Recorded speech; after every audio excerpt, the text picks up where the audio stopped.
Welcome to the Huberman Lab podcast, where we discuss science and science-based tools for everyday life. I'm Andrew Huberman, and I'm a professor of neurobiology and ophthalmology at Stanford School of Medicine. My guest today is Robert Greene. Robert Greene is an author who has written more than 5 best-selling books, including The 48 Laws of Power, The Laws of Human Nature, and Mastery. He did his bachelor's training at the University of California, Berkeley, and the University of Wisconsin at Madison. Robert Greene's books are both unique and important for several reasons, not the least of which is that they explore the interaction between the psychology of self, self-exploration, and the psychology of human interaction, all rooted in history and modern culture, and at the same time in a way that pertains to everybody. I first learned about Robert's work from reading the book Mastery, which to my mind is a brilliant exploration and a practical tool for how to think about and pursue one's purpose. Whenever I'm asked for book suggestions, I always include Mastery in my top 3 recommendations.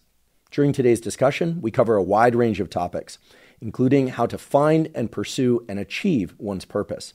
We talk about the selection of a life partner, as well as romantic and other types of relationships. We also discuss the topics of motivation and urgency, and this concept of death ground, which arose during our discussion of Robert's recent stroke. Robert's stroke rendered him certain limitations, but also has allowed him to explore how to write, how to exercise, indeed, how to interface with life in general in new ways that allow him to continue to expand his sense of purpose. I'm certain that by the end of today's episode, you will have gleaned tremendous amounts of new knowledge that will allow you to navigate forward along the path to your purpose, perhaps find your purpose if you feel you haven't done that yet, as well as to greatly enhance your relationship with yourself, with others, and indeed to the world around you. Before we begin, I'd like to emphasize that this podcast is separate from my teaching and research roles at Stanford. It is, however, part of my desire and effort to bring zero cost to consumer information about science and science-related tools to the general public. In keeping with that theme, I'd like to thank the sponsors of today's podcast. Our first sponsor is ROKA. ROKA makes eyeglasses and sunglasses that are of the absolute highest quality. I've spent a lifetime working on the biology of the visual system, and I can tell you that your visual system has to contend with an enormous number of challenges in order for you to be able to see clearly. ROKA understands those challenges and has designed their eyeglasses and sunglasses accordingly so that you always see with crystal clarity. ROKA eyeglasses and sunglasses are designed with a new technology called Float Fit, which allows them to fit perfectly and not move around even when you're active. In fact, whenever I'm wearing my ROKA eyeglasses or sunglasses, I usually forget that I'm wearing them.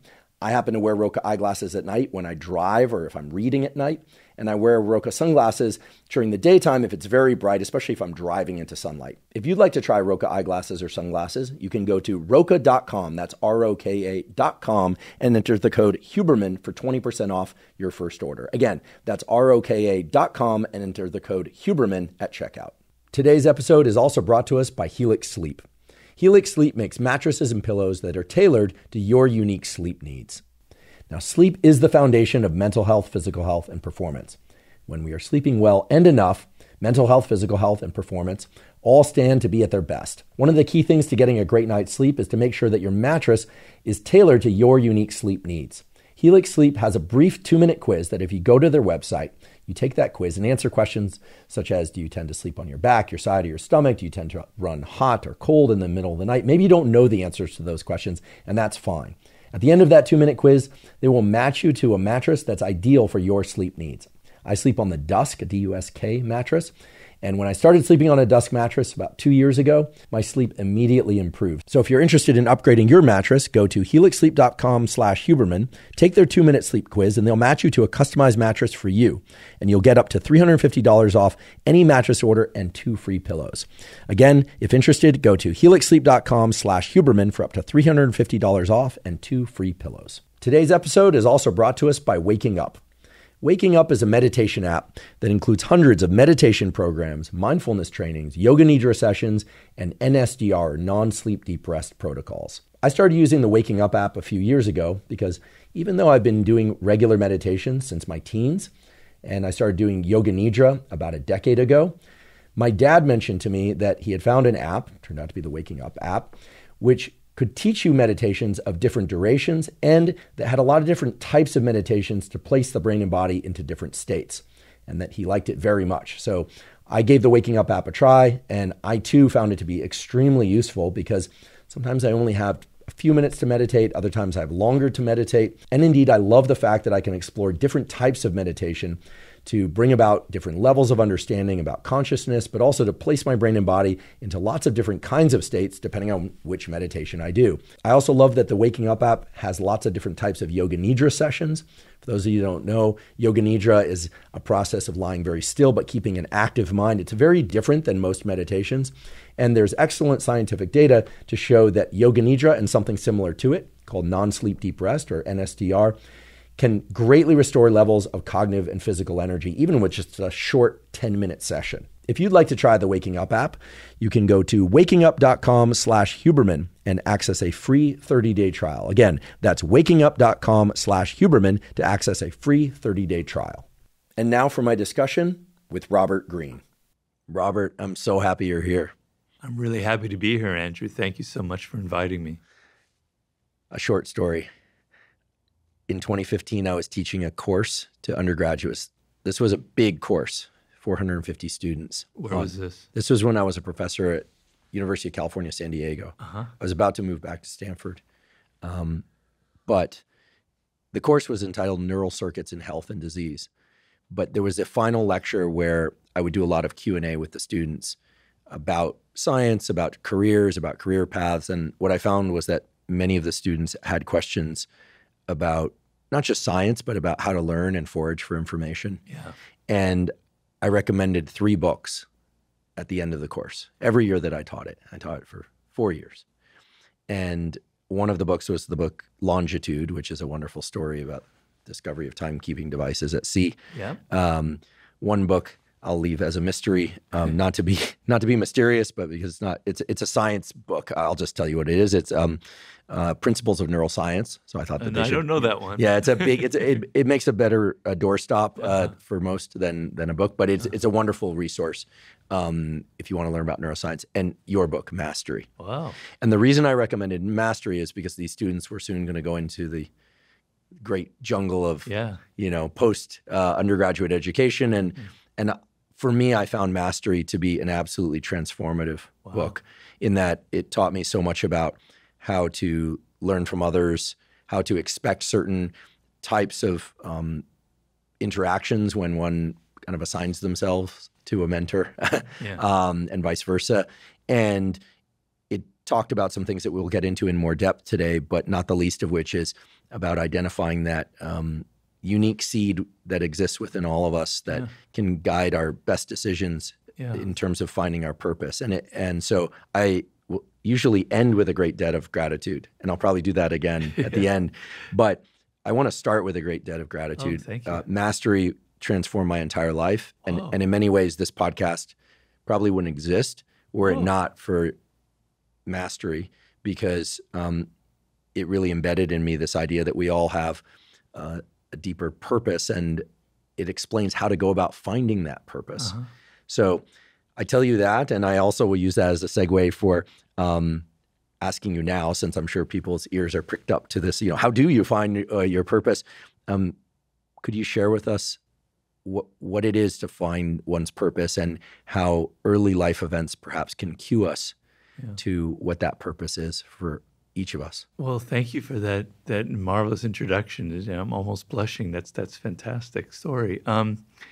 Well, being a human being is not easy as opposed to an animal, because we're born and nobody gives us like a direction.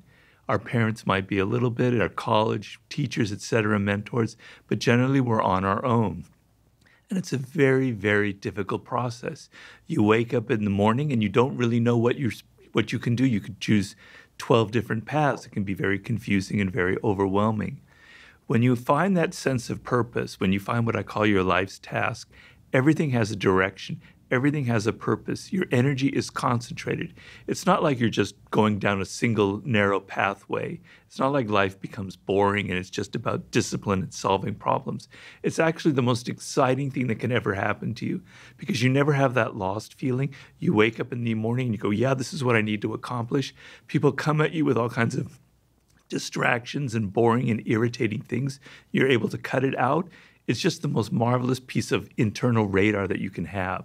So I genuinely wish that everybody can find that kind of internal radar.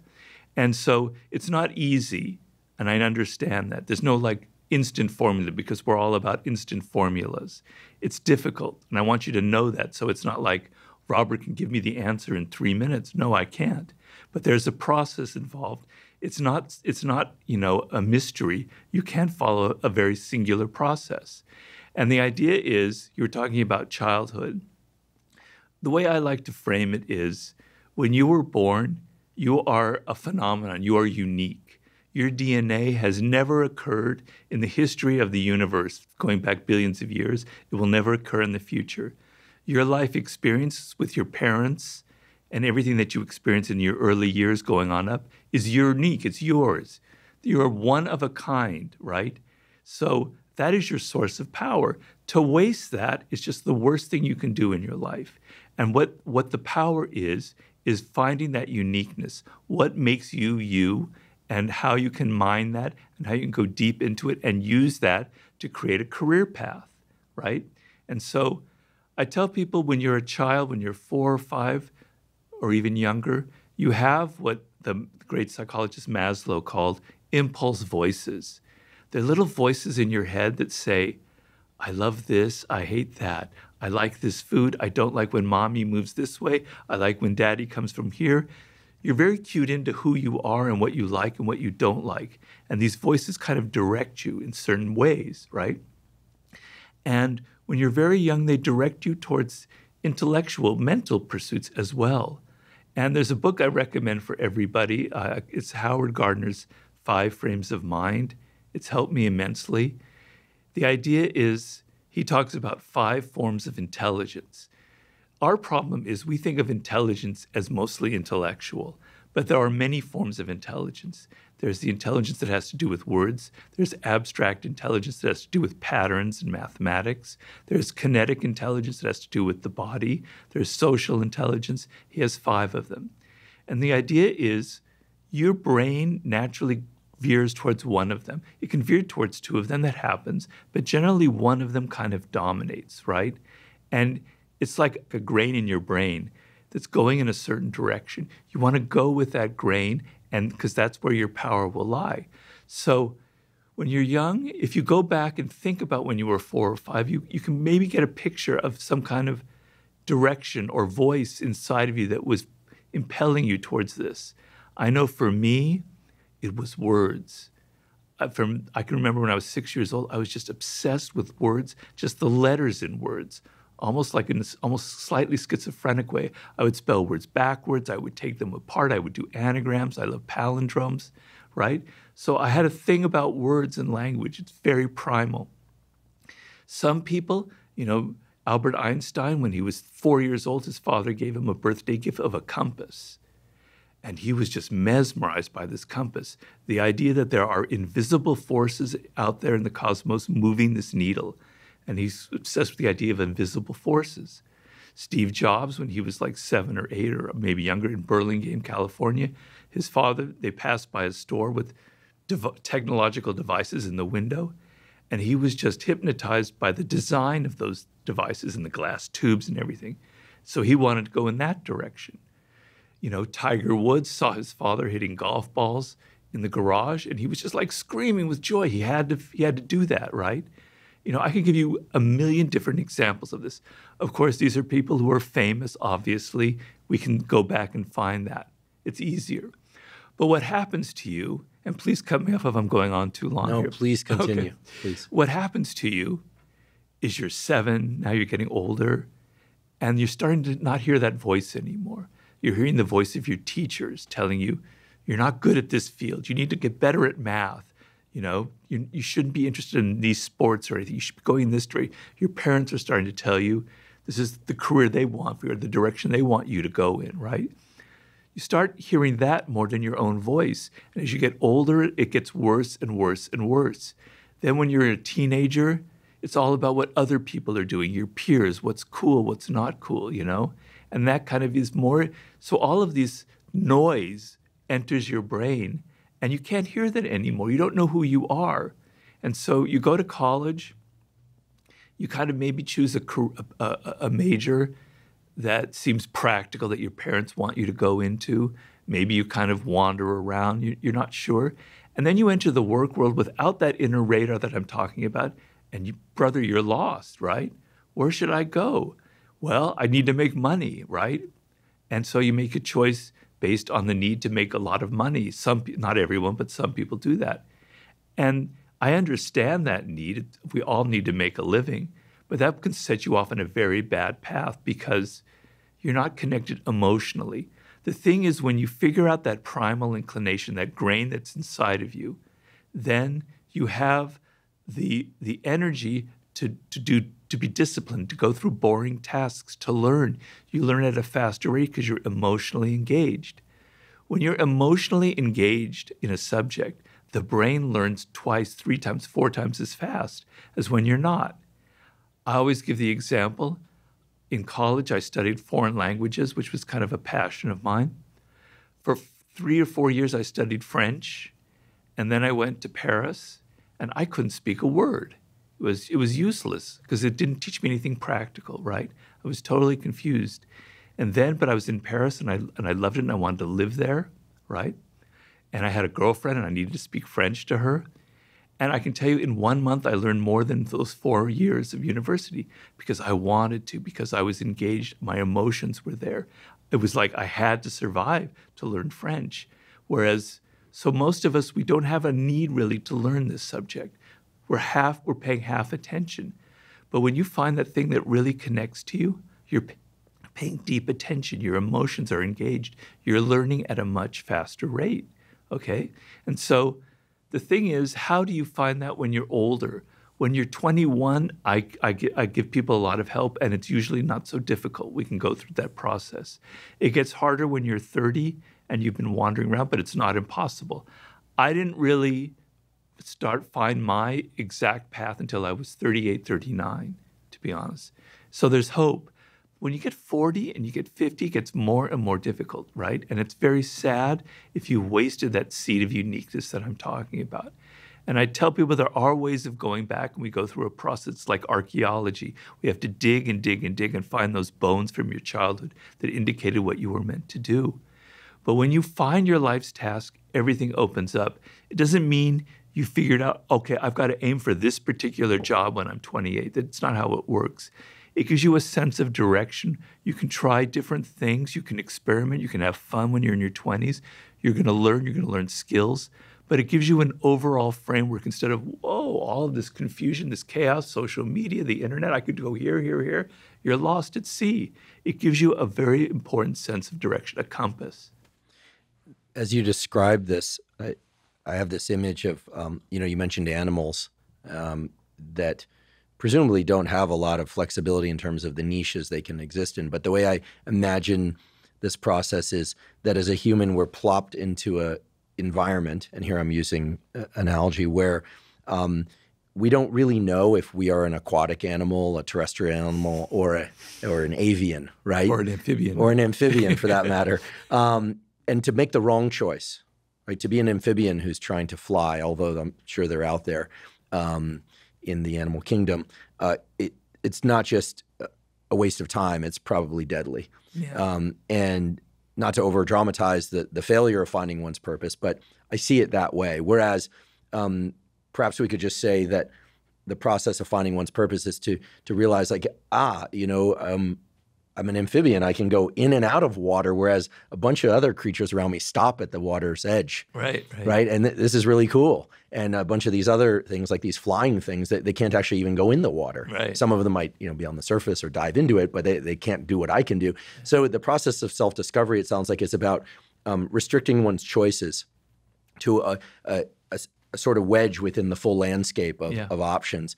And for me, I can certainly recall, after reading Mastery, it helped me recall some early seed emotions that I experienced as a very distinct sensation in my body. Can you describe that? Yeah. Well, without making it too specific to my unique tastes, as a kid, I loved flora and fauna. I loved learning about biology. Sure. Yeah, no surprise there. But animals and how they move in particular, and fish, and going to a proper aquarium store for the first time for me, and going snorkeling for the first time was like, wow. And even as I describe it, it's almost like my body floats. I feel it in my left arm of all things. And it feels like there's something to do about it. It's not just that I'm in observation of things that delight me. Right. It's like there's an activation state created within me. Like, I got to do something with this. And typically it's tell everybody about it until they won't listen anymore. But oftentimes it's to also draw those things, to think about them, and I just delight in them. It's a constant source of delight. And so seeds such as those, and there are a few other things in that landscape of flora and fauna, and learning about animals and biology, including the human animal, and then organizing information feels so satisfying to me. It's like a drug that, and so it just feels like this, eternal spring of life, right? And so for me, that's what it was. And in 2015, when I was teaching that course, the course I loved, but I was feeling a little bit astray in my scientific career. And then I read Mastery, and I realized, yes, I love running a laboratory, I love teaching, but there's something else for me, and it has to do not with a podcast. I didn't even know what a podcast. I knew what a podcast was. I was listening to podcasts at that time, but I wasn't on social media. I had no thoughts of having a podcast. But what I wanted was that feeling in its total number of forms. Right. That's the goal. Get that feeling in as many forms as possible. Right. Is that about? That's absolutely perfect, because the connection to what I'm talking about, it's not an intellectual thing. It's visceral. It's emotional. It's physical, right? And you feel it in your body. And when you're doing it, it's like it's at your level. It's like you're swimming with the current. You feel it. Things are easy. Everything clicks together. There's a delight. Not everything is going to be delightful. There's going to be tedium involved. There's going to be moments of boredom. But you're able to withstand the moments of boredom because you feel that deep overall connection. So yes, that's precisely what I'm talking about. I mean, for me, it's a little bit a similar thing is, I said about words, but the other thing that I was obsessed with when I was a kid was early human ancestors. Don't ask me why. I just was so obsessed with our ancestors millions of years ago, and how it's possible to be living here in the 60s or 70s with cars and everything, but to come to where we are now. And I wrote a short story when I was 8 years old about a vulture. It was written from the point of view of a vulture watching the first humans kind of emerge on the planet. I'm sure it was absolutely awful, dreadful. But the weird thing is, I'm writing a new book, and all I'm doing in that book is going into early humans. And I feel like a kid again. I'm so excited. I'm so happy. So I can very much relate to your story. You mentioned these 5 different forms of intelligence, or frames of mind, as you refer to them. And I'm certainly aware that I lean towards a more intellectual interest, although, as you pointed out, the excitement, the delight is visceral. Yeah. And the actions are actions. They're of the body, ultimately. Right. One has to draw, speak, write books, et cetera, to transmute that excitement into something real. For people that are not as intellectually tuned, but maybe are kinesthetically tuned, for instance, I can only wonder what that's like. I'm not completely uncoordinated, but I don't think I have a kinesthetic attunement or frame of mind. But I've, for instance, had a podcast listener mention that they think in feels, that they literally experience thought as sort of a patchwork of bodily sensations. Right. And that thought for them is not of the stuff from the neck up, but only from the neck down, which to me was really intriguing. And so I only raise this because there have to be as you point out, there's an infinite number of different sort of orientations based on our unique DNA and experience. But what do you think explains why these particular seeds, or as you point out, like the direction that the grain runs in the brain? I mean, it's partially going to be nature. It's going to be DNA. For sure. But we're talking about this as if there's some exciting or awe-inspiring or delightful thing that captures us. Can it be the other way too? Can it be, one has a bad experience as a child in an intellectual environment and then decides, I'm going in things of the body feel good. Things of the mind, of intellect feels bad. And does it matter whether or not we are drawn to our purpose by recognizing what we love or what we hate, or are both useful? Oh, they're both very, very useful. A lot of intelligence is nonverbal. We think in terms of images. We're very much infected by the emotions of other people. So I know, for instance, my mother is very, very interested in history. She's obsessed with history. And I probably absorbed her interest in history. I don't think there's a gene for that interest, So you're going to absorb things from your parents as well. So it's not all just genetic. But yeah, what you hate will have a big thing. But the problem with doing that is, if you go into a direction and you're in elementary school, et cetera, and they force you to learn math and you hate it, what it tends to do is it turns you off from learning in general. You think, I don't want to be disciplined. I don't want to go through anything because it's painful. It doesn't lead anywhere. It's not me. It's frustration. It turns you off from learning in general. So it's really, really important for a child to have the love experience as early as possible so that they can know what they hate and why they hate it, right? And then they can rebel and they can go into that field, as opposed to, I hate learning, I hate discipline, I hate studying, I hate trying things over and over again. If you're kinesthetically oriented, and a part of me, I understand that because I love sports, is you have to practice. It's going to take a lot of, you're not going to instantly be good at something, right? And that's going to require a love of it, right? But if your math experience, because I hate learning shit, it's going to transfer to sports. You're going to hate discipline in general. So it's very important for parents to let that child have at least glimmers of that love moment. I know for me, when I finished college and I entered the work world, I had to get a job. I worked in journalism. I hated it. I hated working for other people. I hated office politics. I hated all the egos. I hated the smarminess. I hated the lack of quality. It was all just about, making money and getting things out there. And then I worked in Hollywood. I hated Hollywood. I hated working in Hollywood. That formed me very much, made me go in the direction that I went in, but only from the basis of I knew that I wanted to be a writer. So, that's very important, that it's not just hate. It can form you, but there also has to be that positive, deep emotional love of something that also is grounded in you in some way.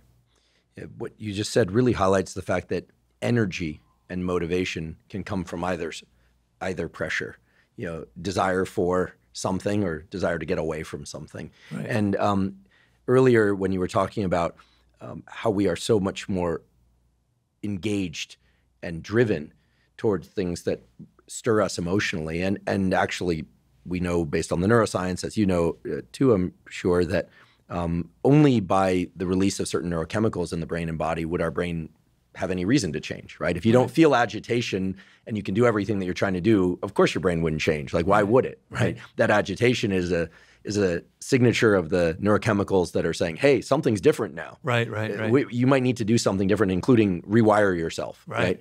And that can come from positive or negative experiences. Of course. Now, I'm obsessed with this idea of energy. I mean, we all want to have more energy and focus. And normally we hear about the concept of energy in the context of caloric energy, like what should we eat and when and how much, and we need to get sleep. But what you're really referring to is neural energy, like the engagement of ourselves that's, sitting there ready to be engaged, but it requires the right experiential macronutrients, right? The experiential micronutrients, as opposed to, of course, we need good nutrition, but that's not sufficient. It's necessary, but not sufficient. So would you say that when we are, let's say, since a good number of our listeners are in adulthood, from our 20s on, that the things that excite us as adults that really generate some feeling of readiness or grab our attention are still informative toward guiding our decisions about best life and life purpose?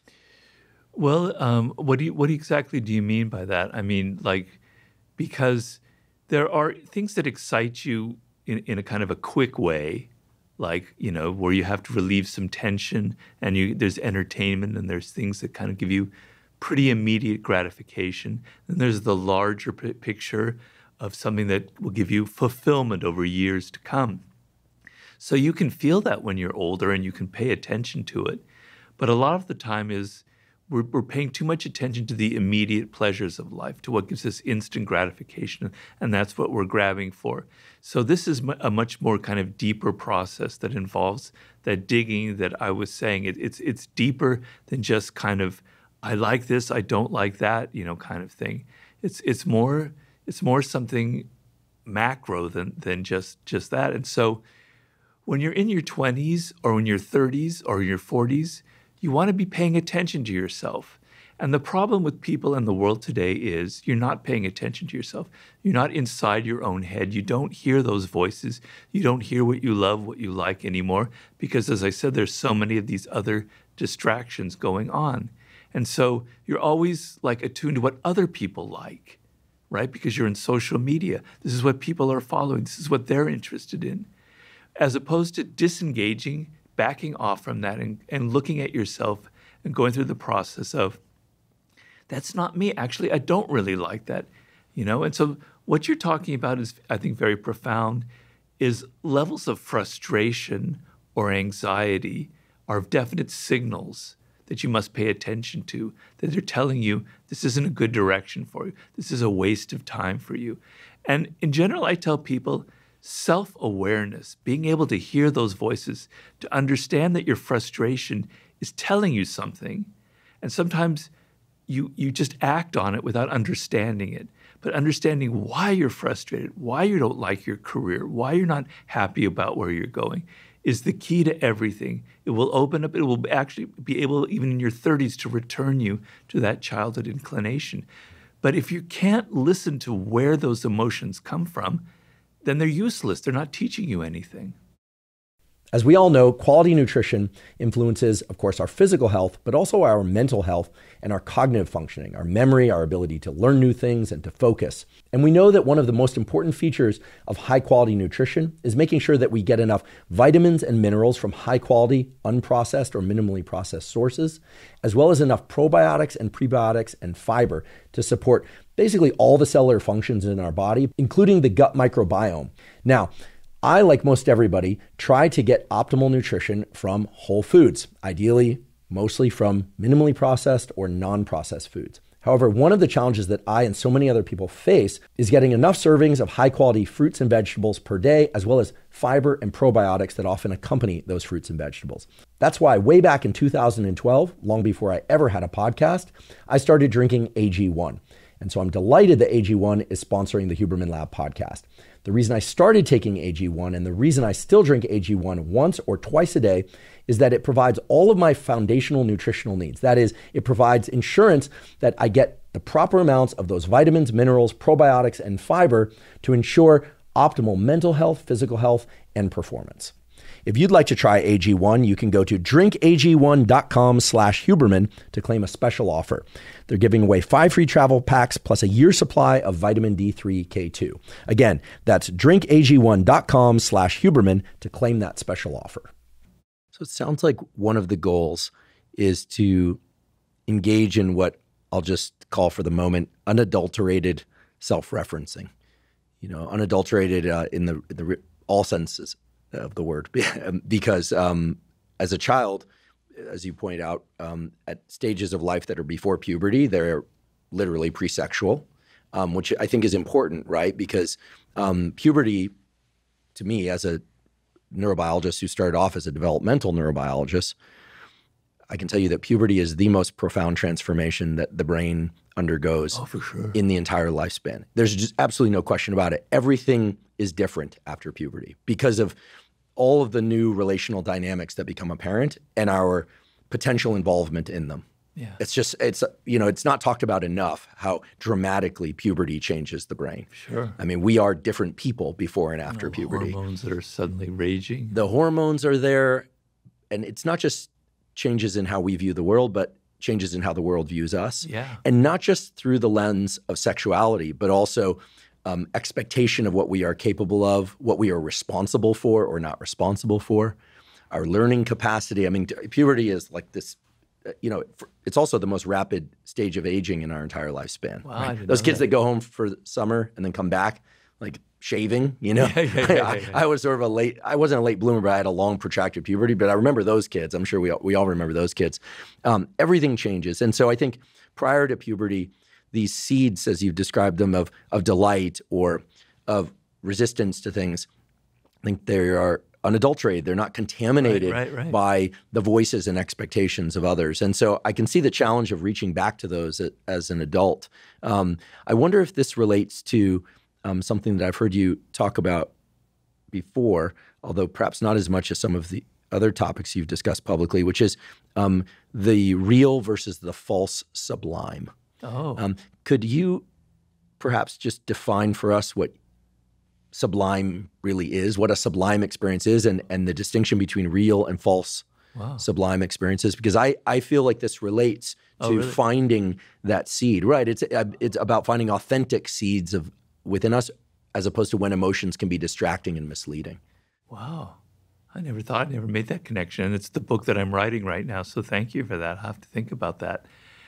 I'm writing a book on the sublime. And I have several ways of kind of illustrating. I generally like to use a metaphor.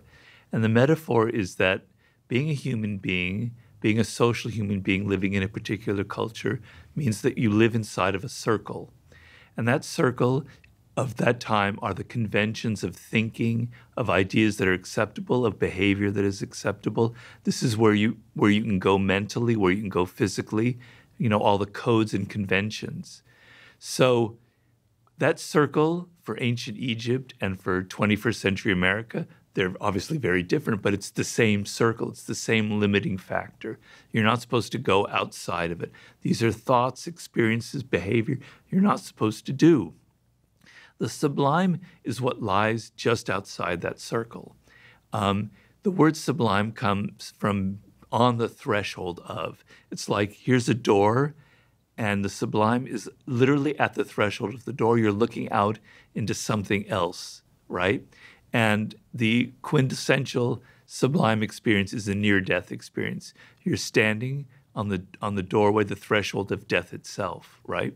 And so in my book, I'm illustrating the different kinds of sublime experiences that you can have in relation to the cosmos, in the relation to thinking about being alive. Just being alive is the strangest sensation you could possibly have. I know that very personally after my stroke.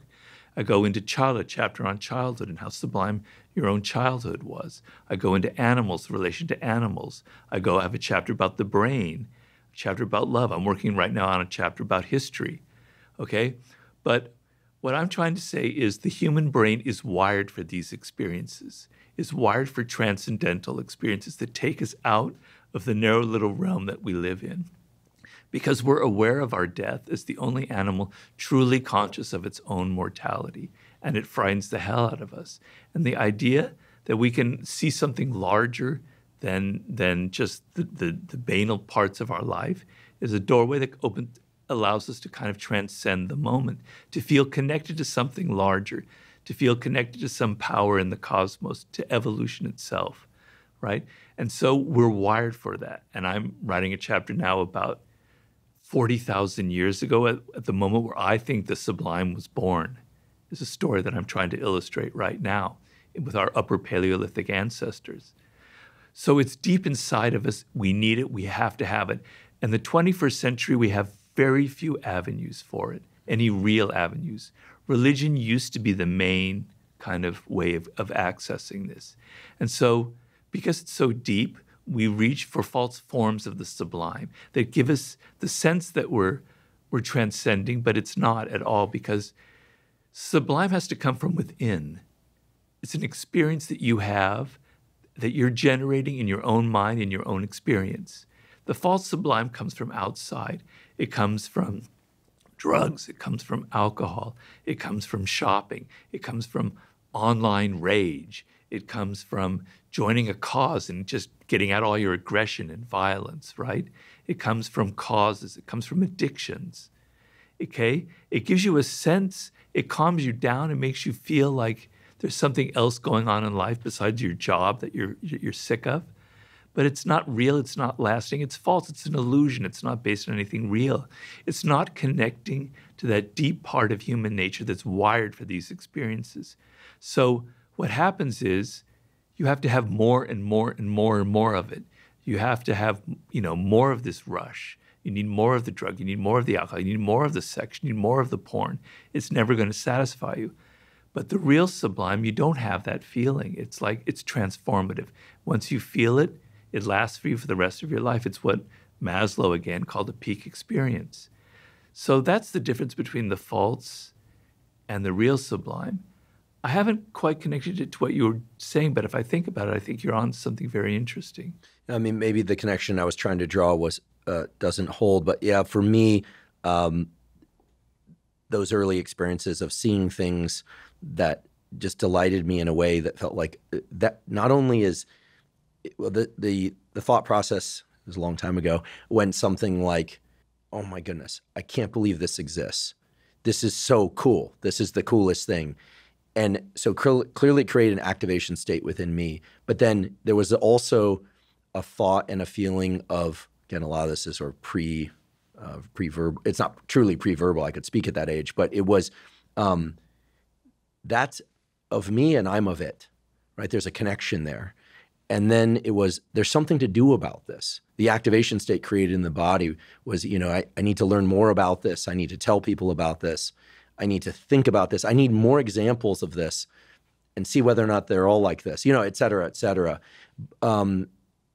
So certainly it meets some of the criteria of a sublime experience. Definitely. And I knew, again, when I was in graduate school and again when I was this young professor about to transition to tenure, that I knew it was going to do something different. It was as if I was on the threshold of something, but I didn't know what that next thing was. But I could trust it because of that early experience of knowing that's the thread. Like I'm an amphibian. This is my environment. Yeah. And you're an amphibian too, right? Yeah. And we're different amphibians, but we're going to be amphibians together. Right. And there's a permanence to it. It does seem to transcend time. I'm obsessed with time perception, so I have to be careful not to go off on a tangent about that. Too. But the human brain's ability to fine slice or macro slice time is incredible. And it's been said of not just addictions, but also interactions with toxic people that they murder time. That humans have I think it was Jung, I'll look it up, but one of the great psychologists said something to the extent that addictive behaviors, thought patterns, substances are humans' attempts to murder time so that they don't have to address their mortality. Yeah. And that's always made a lot of sense to me. Yeah, we say kill time is our expression. Kill time through passive engagement, but also kill time through trying to get overwhelmed or overtaken by an experience or a substance. As opposed to when you're truly connected, you have that sense of flow, and 3 hours can pass by and you're not even aware of it. So time is a totally subjective experience. It can be extremely slow and tedious and you feel very depressed, or it can pass by, but it passes by without you even noticing it, and it's a wondrous experience, When I'm deep in my writing, I'm not aware of the time passing. I'm so involved, I'm so immersed. It's a deeply, deeply pleasurable experience of time. It is sublime. And so I agree with you. I think your distinction is very interesting.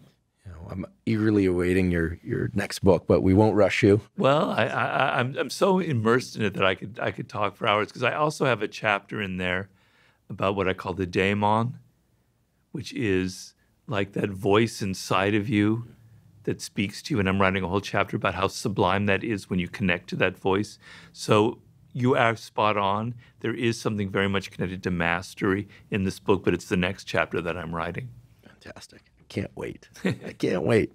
I'd like to shift slightly to a topic that you've written extensively about, which is power.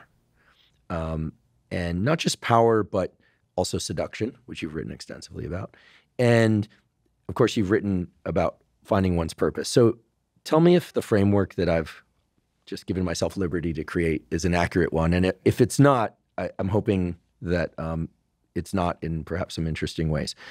So to me, you talk about, and we will talk about, power as a resource. It's something that it's there as a resource. It could be used or not used. And I think of seduction as one form of exchange between an individual. So there's a verb associated with seduction. Power, I'm thinking of more as a noun in this context. You're the word guy. And then, purpose is really about finding like to what end or ends one is going to devote power, seduction, and the other forces that allow human beings to interact with each other in the world.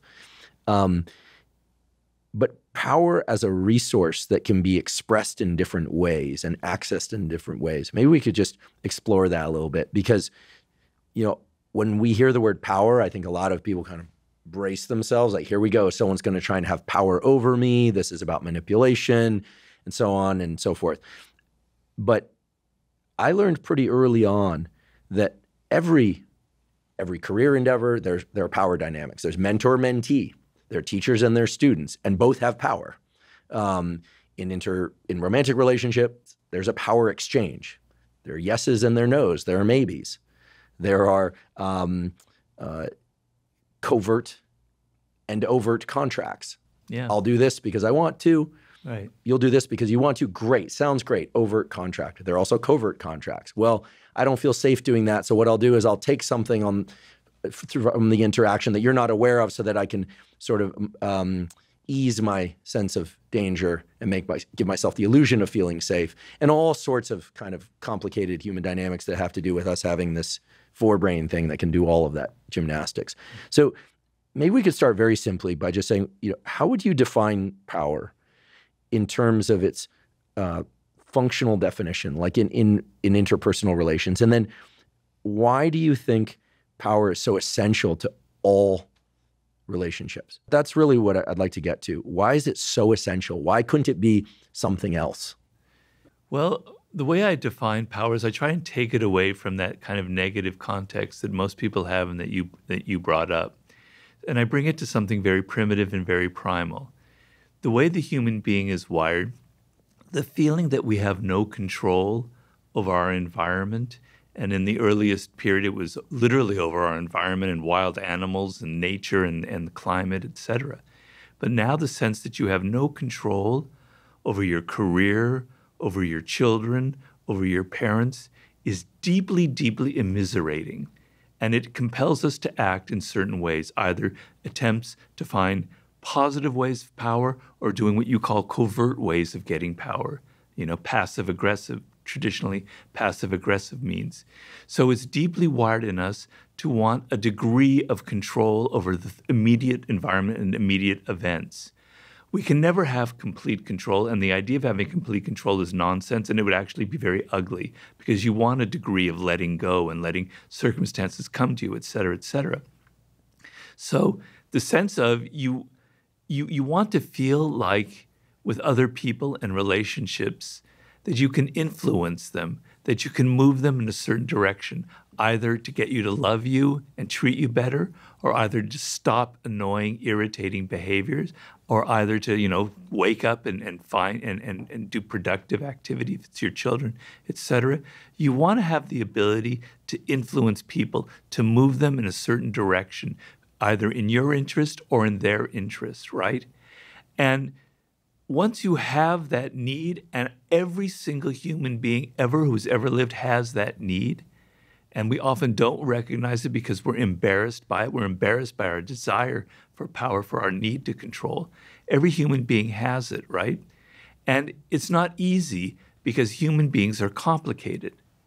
If you say, do this, and you're talking to your son, he'll do the opposite, or he'll do something else.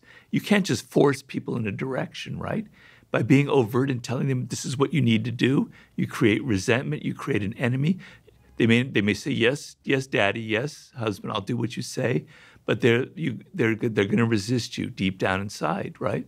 So people are tricky. They wear masks. They pretend to say one thing and they do another. They have their egos, and you inadvertently wound their egos or trip them in some way, and they react in a way that you don't expect. And so power is this kind of invisible realm that envelops society where people are continually battling each other and struggling in it, but no one is like talking about it. No one's being overt about it. No one's saying, this is exactly what I'm trying to do. And so when you enter the social world and the career world, you're not expecting these battles. You don't know, no one's taught you, no one's trained you. Your parents don't train you. Nobody trains you. And you make mistakes, and you realize how political people are. If you're a sharky character, and there's a certain percentage of them, you realize, wow, I can deceive people, I can manipulate them, I can get what I want, I can pretend to love them, and they'll fall for me, and I can do all this other stuff. But for most of us, the 95% of us who aren't sharks, and I'm including myself in that category, it's very, very disturbing to suddenly enter that world and see all of that invisible power games on that no one's given you any advice for or helped you. And so take it out of the realm of it's just about trying to dominate the world and manipulate and exploit and abuse. It's something inside of you. You have this need, and your suppression of it will only make you come out in passive ways, and you won't be able to control certain things. If you want to move people, if you want them to follow your ideas, if you want them to be more aligned with your politics or your ideas, you have to be subtle. You have to learn psychology. You have to learn certain aspects of how to almost move people without them realizing in certain directions, which is like the art of seduction. And if you're not interested in that, if you're just going to tell people what you think and what you're going to do, that means you're not interested in practical action. You're not interested in results. You're just interested in venting your own frustrations or your own anger. So learning the subtle little dynamics of power is extremely essential because we're a social animal. It doesn't mean that you're going to get dirty, that you're going to suddenly go out there and manipulate the hell out of people. Most of the 48 laws of power is about defense, but how to defend yourself from the sharks out there, how to defend yourself from making classic mistakes, like outshining the master, like talking too much, like arguing with people instead of demonstrating your ideas, on and on and on. It's not an ugly thing. It actually makes you a better social individual. So that's how I like to frame it. It's very interesting. I think as a young guy growing up, it was so important to me to know where I fit in with my friend group. And I didn't think of it so much as a hierarchy, nor when I was in my academic studies did I think of it as a hierarchy, even though it clearly was, right? So much as the goal was to figure out where was my unique slot that I could do the most good for myself and others. Right. Kind of finding my spot. I don't want to say on a shelf because it gives an image of something vertical, but let's make it lateral, lateral arrangement of different people with different strengths, different life purposes, trying to figure them out. Where should I be in order to express that and also feel connected to others? And in order to do that, I realize now, based on your answer, I did have to figure out, who's trying to have power over, who's pretending that they don't want power but is actually exerting power, these sorts of things. And there's an incredible peace that comes from knowing that one is in the correct place, both profession, interpersonally, in relation to oneself, but also in the context of one's peer group. It's kind of knowing, this is where I belong. Because trying to gain power when one is trying to move to a position that isn't right for them or in a way that isn't right for them just seems so energetically costly. Yeah. It seems like a waste of a life, frankly. Right. Trying to gather resources simply to have them, to give the illusion of power, but then being afraid of losing them just sounds like a recipe for misery, as you pointed out. Yeah. Whereas figuring out where am I most powerful in the benevolent sense of the word, that seems like a good pursuit. Well, it's connecting up to mastery again and finding your life's purpose. I knew when I was young that I couldn't exert physical power because I was a skinny little runt, and I wasn't bullied, but people would kind of pick on me, et cetera, et cetera. So I veered towards intellectual pursuits where I could have power. And in the end, you might have been a jock and you might have done well in high school, but look at me now.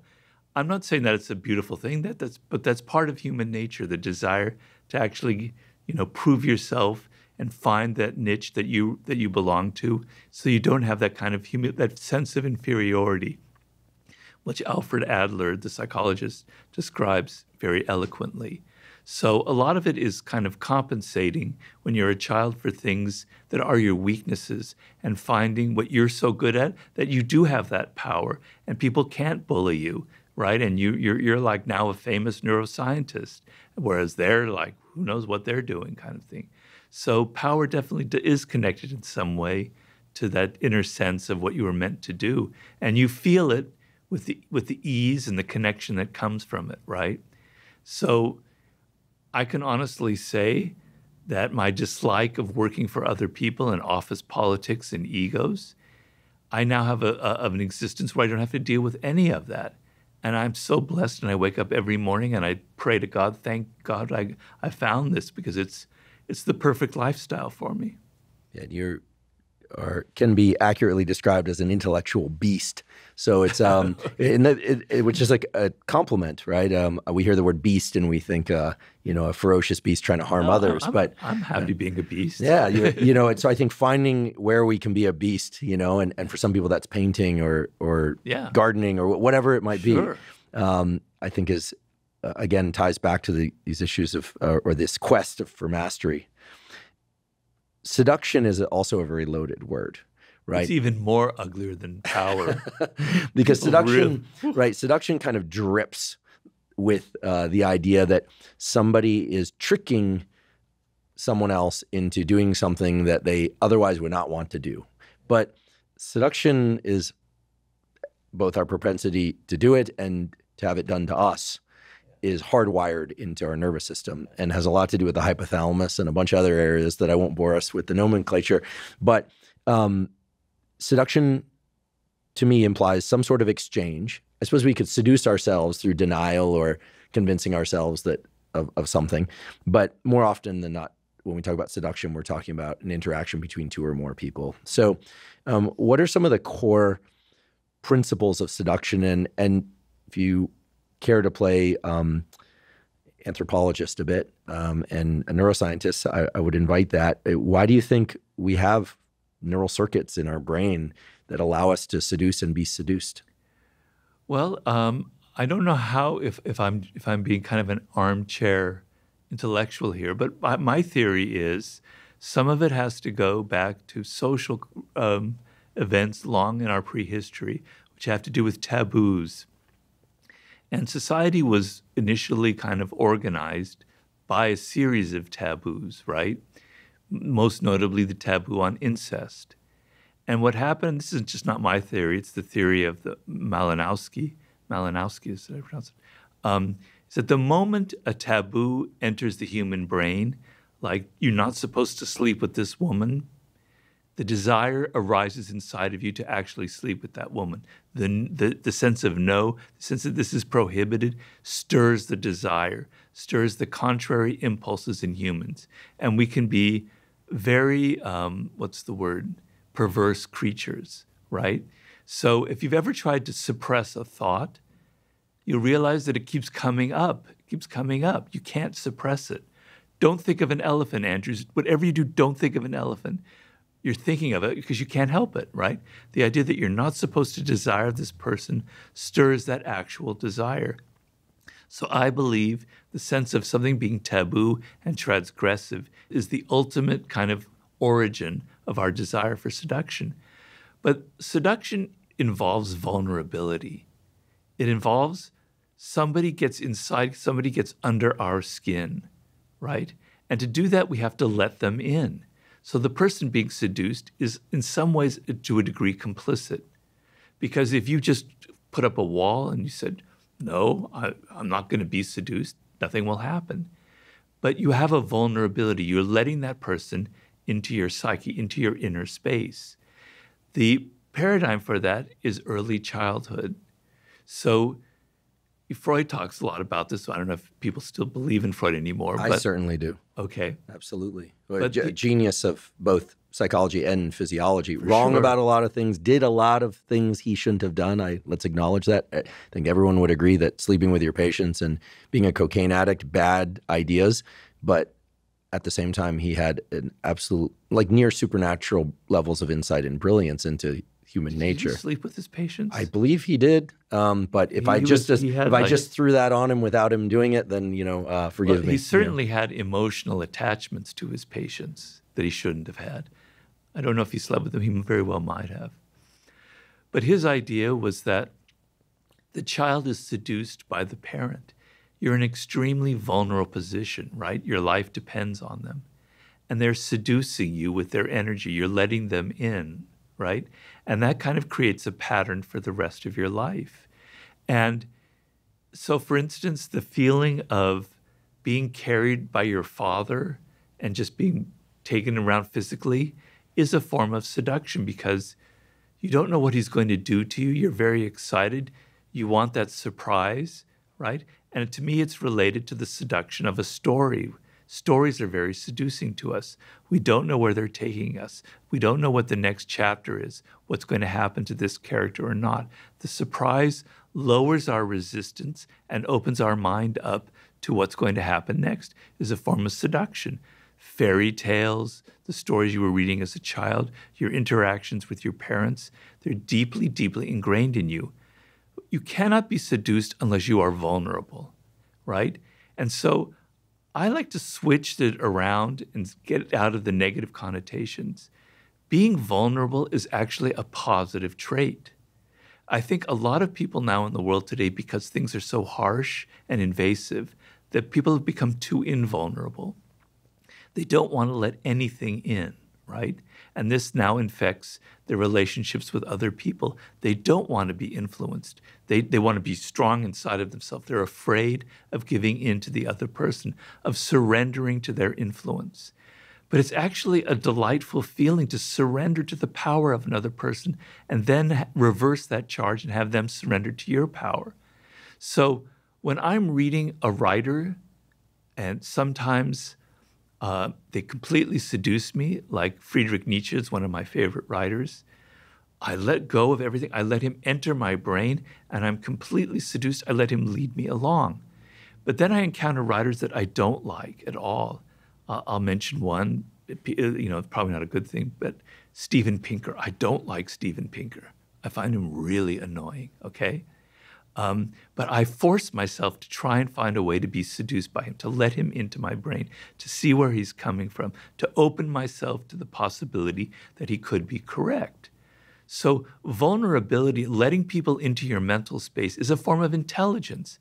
It's a kind of an emotional and an intellectual intelligence. And forgive me for interrupting, but I think it also implies a level of confidence because empathy or allowing oneself to be vulnerable to the point where you're seduced by something, by definition, if you're choosing to do it, implies that you also have the confidence that you can get back to yourself afterward. Of course. Right? That you're not going to get lost in the circumstances. That you're not going to be hijacked to the point of no return. Right. Or in some way that's detrimental to you. That's right. So it's I'm sounding really nerdy here. It's collinear with confidence in many ways. Sure, like take my mind and take it where you will because I know I can come back at any time. Right, right. And the same thing in a physical seduction, in a romantic sense, right? You're opening yourself up to the charm, to the energy of the other person. But if they start displaying dark energy and you see that they're abusive or something is wrong, you have the ability to retreat. Well, there it gets tricky. It gets very tricky. Well, because the attachment systems, which are also rooted in childhood, oftentimes can overwhelm one's ability to recover oneself. How many? If I had $1 for every time someone that I knew in my life saying, like, I know they're bad for me, but I just can't. Like, we just can't seem to disengage. Like that, you hear about that all the time. I mean, you see court cases about this that are public, and you just go, why didn't they just walk away from one another? Well, because once those attachment systems are locked in, it almost becomes and here metaphorically speaking, like a parent-child relationship. Like you can't suddenly decide your parents weren't your parents, right, simply because you know better now.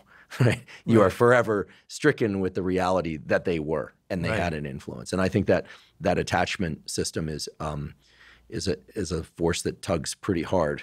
Yeah, and a lot of women have written to me since The Art of Seduction, sort of saying that their boyfriend or husband was applying some of these tactics on them, and it was very painful, and they were kind of a little bit angry at me for it. But then they kind of realized that they didn't learn it really from my book. It was already kind of wired in them.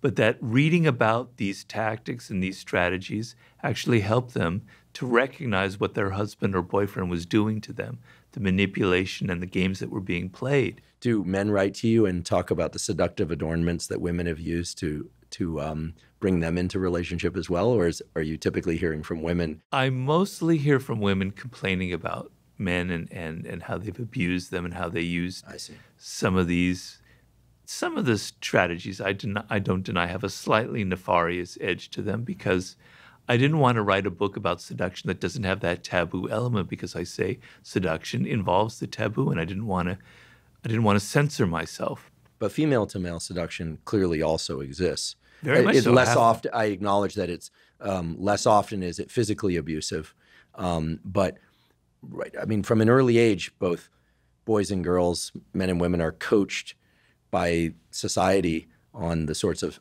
seductive tactics and adornments, right? I mean, everything from makeup, perfume, hairstyles, cars, watches, jewelry, expression, power displays of any kind. I mean, that stuff, the world's filled with that stuff. Yeah, but men are generally kind of happy when a woman seduces them, right? Unless they're after their money or something like that, which happens. But generally the sense, I talk about this in the first chapter about sirens, which I say is the quintessential archetype of the female seductress, the kind of half human, half bird creature on a rock singing so beautifully that you have to jump in the water and then they kill you. And so the idea is that men want to let go because men have to be so in control, so powerful. They have to project this image. They have a secret desire to let go and be almost dominated by a very powerful woman. A lot of men have that. And I talk about some of the most powerful men in history: Julius Caesar, Mark Antony, Joe DiMaggio, all these men, very masculine men who've fallen for very feminine, siren-like women and been completely dominated by them. And they actually kind of enjoy the process because it's like a sense of, I can let go. I can enter this totally sensual physical world, and it's extremely pleasing. It's like another realm outside of my kind of cold, masculine world, So I don't really get men complaining too much about women who've seduced them, honestly. It's usually the other way around.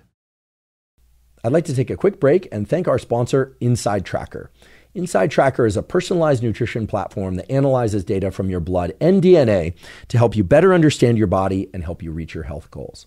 Now, I've long been a believer in getting regular blood work done for the simple reason that many of the factors that impact your immediate and long-term health can only be analyzed from a quality blood test.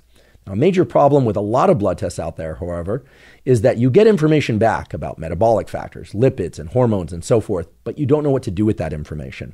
With InsideTracker, they make it very easy because they have a personalized platform that allows you to see the levels of all those things, metabolic factors, lipids, hormones, etc., but it gives you specific directives that you can follow that relate to nutrition, behavioral modification, supplements, etc., that can help you bring those numbers into the ranges that are optimal for you. If you'd like to try InsideTracker, you can go to InsideTracker.com/Huberman to get 20% off any of InsideTracker's plans. Again, that's InsideTracker.com/Huberman. I've heard before, and I promise this is not an original idea that I'm pretending to have heard elsewhere, that my friend asked me to ask sort of question, that in all sexual exchanges, there's a power exchange. Definitely. Maybe you could elaborate on that, because as you were describing some of the seductive power dynamics that exist, a phrase that I've heard before came to mind that at first made me chuckle, but then made me think quite deeply about this issue of the relationship between sexual and power dynamics, which is this notion of topping from the bottom. If one is giving someone else the impression that they are more powerful, by virtue of the word giving, they actually hold some power, right? Power can be given or taken, but oftentimes seductive exchanges and sexual exchanges and romantic exchanges in particular are about both people buying into a temporary illusion. Let's pretend that you're in charge when actually I'm in charge. Okay, but I know that you think that you're in charge. Okay, let's just pretend none of that exists and just do X, right? And I think this is another example of covert contracts. And it's one that actually can potentially create a lot of problems post hoc, right? But I think the relationship between sex, romance, and power is an important area to explore in the context of this. Well, I wrote The Art of Seduction with the idea that it was an art invented by women. It was invented by women who had no power, essentially, socially, politically, in any sense of the word, in domestically, right? But the one power that they could wield over a man was through sex, some physical attraction. And so they developed this art of kind of luring a man into their world through various theatrical effects, Cleopatra being kind of the archetype of this, and then luring the powerful man into this world. He has the illusion that he's the one pursuing her, but in fact, she is the one controlling the dynamic. So oftentimes the person who appears to be the weaker one in the relationship, who's not doing the pursuing, is actually inviting the pursuing, is actually leading the other person on.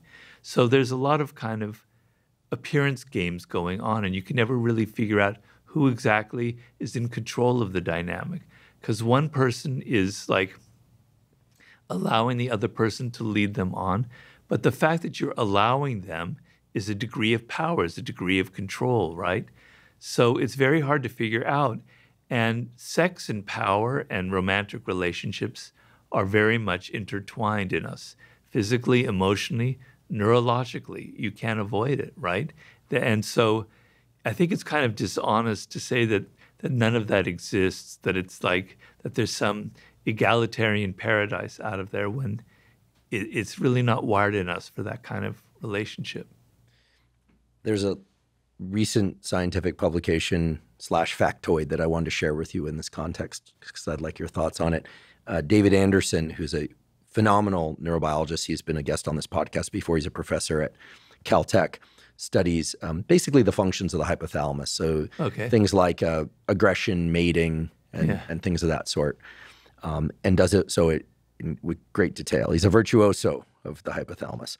And he published a paper 2 years ago showing that indeed there are neural circuits in the brain of animals and presumably in humans as well that control sexual mounting behavior, but that there is actually a separate circuit for purely non-sexual mounting and physical power over that's expressed in animals. And anyone that's ever owned a dog and gone to the dog park will see same-sex mounting between dogs or mounting between dogs that has apparently no sexual endpoint. Yeah.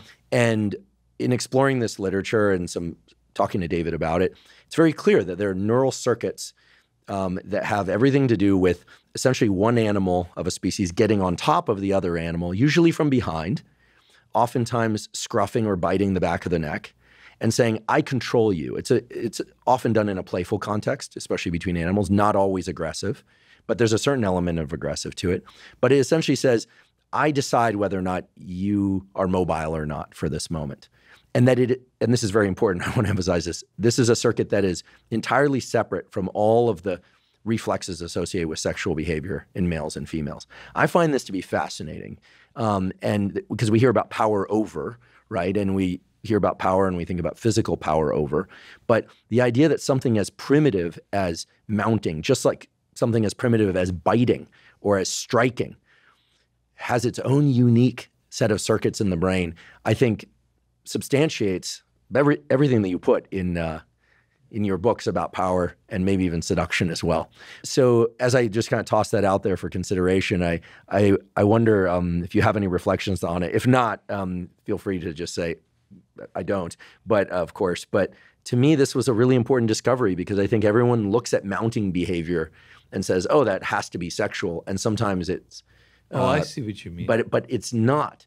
That there seem to be a host of neural circuits in the brain that are really about defining who's on top, literally, that has nothing to do with sex.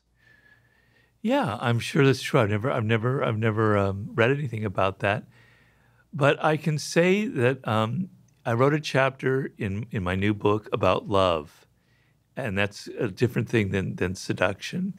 And I was trying to come up with an idea of love that does have an element of equality, that doesn't have this power dynamic going on in it. Oh, I love that. And, kind of like the antithesis of my art of seduction, where I'm almost contradicting myself. And I was going into the biology of it and even into the physics of it. So there's a famous French biologist whose name escapes me. Sorry, I can't remember, from the 20s and 30s. And he was studying paramecium. And he was studying them, they're in these ponds, et cetera. And he said that there was these moments where these single-celled organisms were suddenly coupling. They were all joining together, just one to one, and they were absorbing the membrane of one inside the other. And then they would and then once one couple did that, all the paramecium started joining up together. Then they would sink to the bottom of the pond. And paramecium don't reproduce through sex. They reproduce through dividing themselves, right? Self-reproduction. And so he was saying that the desire to couple, to connect to someone so deeply where one is absorbed in the other, is biologically wired into us. Goes back millions and millions and millions of years, and it's a desire, essentially, a biological desire for love, right? And it's an energy that permeates it's not just about power and hierarchies, and that he was showing other creatures that had something similar going on. And, in physics, we talk about entanglement, and we also talk about, matter. If matter isn't opposed by a lot of kinetic energy, it joins together. Particles join together to form matter, et cetera, et cetera. So there's something in the universe that's trying to connect things to each other. So there's this kind of energy that exists in the world where we have a deep need to connect to somebody outside of those power dynamics, right? Where there's a degree of equality, where we're drawn to each other, and we let go of the ego games, we let go of the playing, we kind of surmount our own physiology, our own hypothalamus, and we engage in this, I call it love sublime. And it involves the physical part. The sexual part is the trigger for it. Because when you have sex with someone, your body is suddenly permeable to their energy in a way that you cannot control. It releases all kinds of chemicals in the brain that are very powerful. And oftentimes that sense is too powerful and you react and you're afraid of it and you pull back. But if you don't react and you go further, then the mind also becomes permeable to the other person and their energy and their desire. And so then it kind of creates a spiraling effect where the physical and the mental connection reaches this state that I call love sublime. Now, it's an ideal. It doesn't really exist that much out there in the world today, but there are stories in history that illustrate it, and I believe that it is a biological necessity for us to feel a deep, deep sense of connection. We normally ascribe that to religion, to God, etc. But I maintain the essence of love, the model for love, is between two human beings. Straight or homosexual, doesn't matter. And that feeling of surmounting our own neurology, our own system, and entering this zone is deeply, deeply satisfying. We all want it. And it has to involve letting go of the power dynamics, and everything being equal. It's not that the other person is exactly like you. You recognize their difference. But as far as being worthy of attention, being worthy and respected, you leave all of that other stuff outside. So there is a zone that's possible that's outside this power dynamic that we're talking about. I'm excited that you're writing about this. So this is for your next book. Yeah. I'm very excited. I couldn't help but think of some of the parallels between what you describe and what we're observing nowadays in the landscape of politics and social dynamics, where clearly there is no setting aside of egos. People feel both sides feel attacked. Everyone in between feels confused, like, why do I have to pick a side? And there seems to be no hint of a future where people are setting down their swords, which means, if we were to go with your earlier definition, which I like a lot, that nobody feels safe enough to be vulnerable enough to to allow the union of people to occur, which is just a way of rewording, a bunch of other things, and not nearly as eloquently as you described it. But if setting aside of power dynamics and making oneself vulnerable is the key to accessing love in the romantic context, surely, but also in the societal context, I mean, what are the channels for that? I mean, I suppose there is the argument, not mine, that everyone should just take a boatload of psychedelics and see the interconnectedness of things. But that seems like an unrealistic route. I just don't see that being, 12th grade graduation curriculum. Nor do I think it would be healthy. To be clear, I think that we'd end up with a lot of expression of problems there. But short of a magic substance that could increase feelings of connectedness among everyone simultaneously, how are you going to save humanity, Robert? Well, because I'm concerned about young people in particular with hookup culture, with pornography, et cetera, et cetera. It's kind of rewiring the human brain, and we're losing what I was just describing. And I see particularly a lot of young people, and I don't blame them because they've grown up in a world that's very chaotic and very hostile.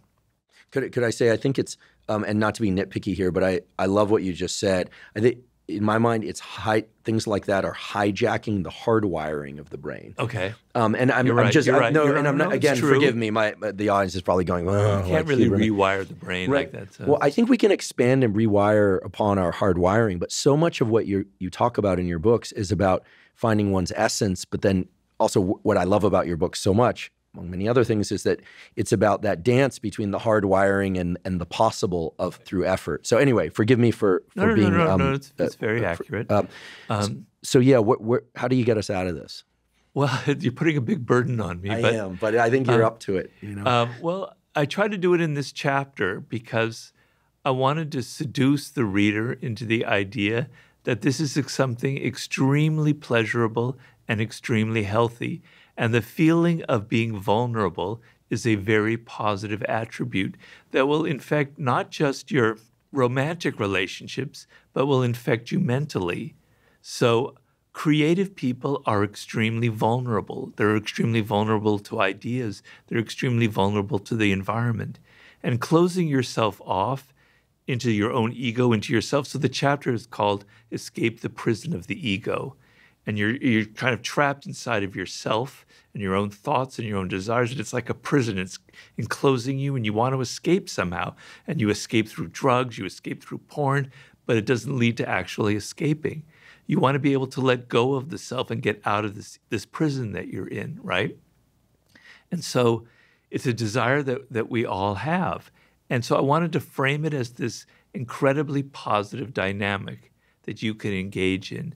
And the ability to be vulnerable to other people, to open yourself up and to say that, yeah, they might hurt me, but I'm strong enough to take it. And if they hurt me, I'll learn from it and I'll rebound. And I know that's a bit naive on my part, but I want you to at least have that feeling, because a lot of young people write to me and they say, I can't fall in love anymore. I don't like that feeling. It makes the loss of control is too much. And a lot of that, their behavior patterns are in creating this sense of control, which you can have when you're locked inside of yourself. Hence, overindulgence in pornography, and masturbation, et cetera, as a way to avoid the understandable fear about interrelational dynamics. Yeah.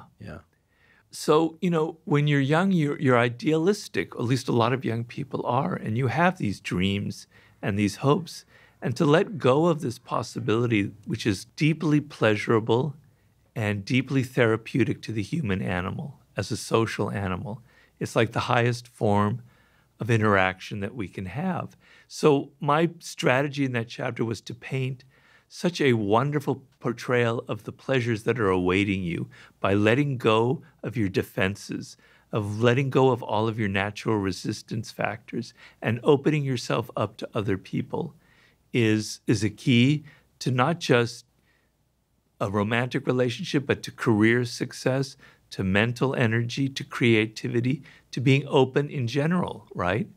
And so I don't think I could have a wide, a huge impact, but we'll see when the book comes out. but I'm advocating that sense of opening yourself up to the universe, to the cosmos itself, as an energy that permeates the world. And so that you don't want to, the feeling of being closed inside of your ego, inside of yourself, I want to make it so you feel the pain of that, because you don't really feel the pain of it. You feel like it's comfortable for you. But I want to make it clear to you that it's not comfortable. It's deeply, deeply painful, and it's disconnecting you from some of the best experiences you can have in life. So I have that strategy. The only other hope I have is in the human spirit itself. So a lot of this is being caused by social media, I believe, right? And the instant and the kind of immediate gratification we can get in so many ways. And my hope is that young people get fed up and get just disgusted with all this disconnection and alienation in their life, and that they hunger from actually something more communal, more interactive, more real, as opposed to virtual. And so that the human spirit can't be completely squashed by technology, et cetera. So I have that hope because we've gone through these cycles before in history where people have become very invulnerable and very locked and closed. And suddenly there's an explosion, a creative explosion, like in the 1960s, like in the 1920s, like in 18th century Europe with the Casanova, where seduction reached its kind of apogee, et cetera. So it has kind of swung back and forth between these moments where humans get incredibly closed and bitter and partisan, and everything's conflict and everyone's divisive, et cetera, and suddenly it goes in the opposite direction. I have hope in that possibility, and I structured my chapter to perhaps sweep that a little bit along that tide and see if I can have any effect. Well, I think what you just described in conversations like it and that stem from it are likely to have a tremendous effect. I think it's exactly what's needed now, and certainly I'll be to amplify that message. I agree with everything you said, and not just because you're sitting here as a guest on this podcast, but because it's clear to me that while power dynamics and seduction are wired into our human relations since the beginning of time, that we have reached a very challenging period in our history. It's somewhat of a relief to me to know that it's happened before, but in a very different context. We hear a lot about the swinging back and forth of the pendulum.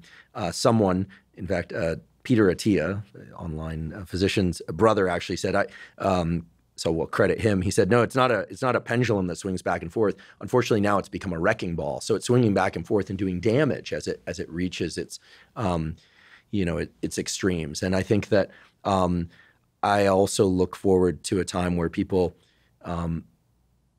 acknowledge the injustices around them and that have been done to them and others, and but somehow are able to transcend that. And the word that I'd like to pick up on there is the word justice. It was pointed out to me by someone I respect very much that, having a sense of justice is a wonderful and important thing. And as humans, it's important to how we structure society. But I do think that a lot of the negative things that we see out there nowadays have something to do with the availability of ready availability of pornography, high density calorie food, et cetera, a bunch of things like that. But that one of the issues with social media, because it does have its positive aspects, but one of the negative issues in my mind is that it's a steady flow of examples of injustice. So all day long, you're just seeing things like that piss you off and that piss other people off, and for different reasons. But what was pointed out to me is that one of the key things about a sense of injustice is to be able to determine whether or not there's anything that you should do about it. And I think that everyone now feels a bit hijacked by all the injustices we see, because we feel like, well, we're supposed to do something about it. But it may be that while we can't let every injustice pass, that being bombarded all day long with things that upset us is hijacking our creativity. It's distracting us from our deeper purpose. It's preventing a sense of vulnerability that would lead to a sense of deep love, and on and on. So I don't think it's just about the tantalizing lures of sex, food, and looking at bodies and hearing voices on social media. I think there is some validity to that, but that it's also that there's just ample opportunity to go down the gravitational pull forces of injustice. Like, oh, that's so frustrating. Why are they doing that? I mean, I catch myself doing that, talking to coworkers when I walk in about, did you see this thing? This is crazy. What's going on with it? They're crazy. When, you know, as opposed to thinking about anything else in that moment. And I try and yank myself out of that. But I think that you're not going to do it alone, but I think you will play a major role in saving us from this. Because I think because people just need to see themselves through a different lens and realize this is distracting me from who I'm supposed to be. Well, a lot of what modern life should involve is the ability to ignore certain things. So, for instance, I don't know if you know that app Nextdoor. Oh, right. I used to have it, but then I'd see all the packages being stolen off my neighbors' porches in Oakland.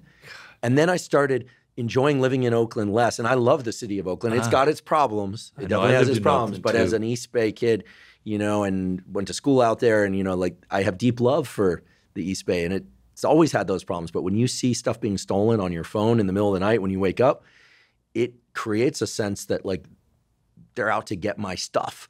Right. It's terrible.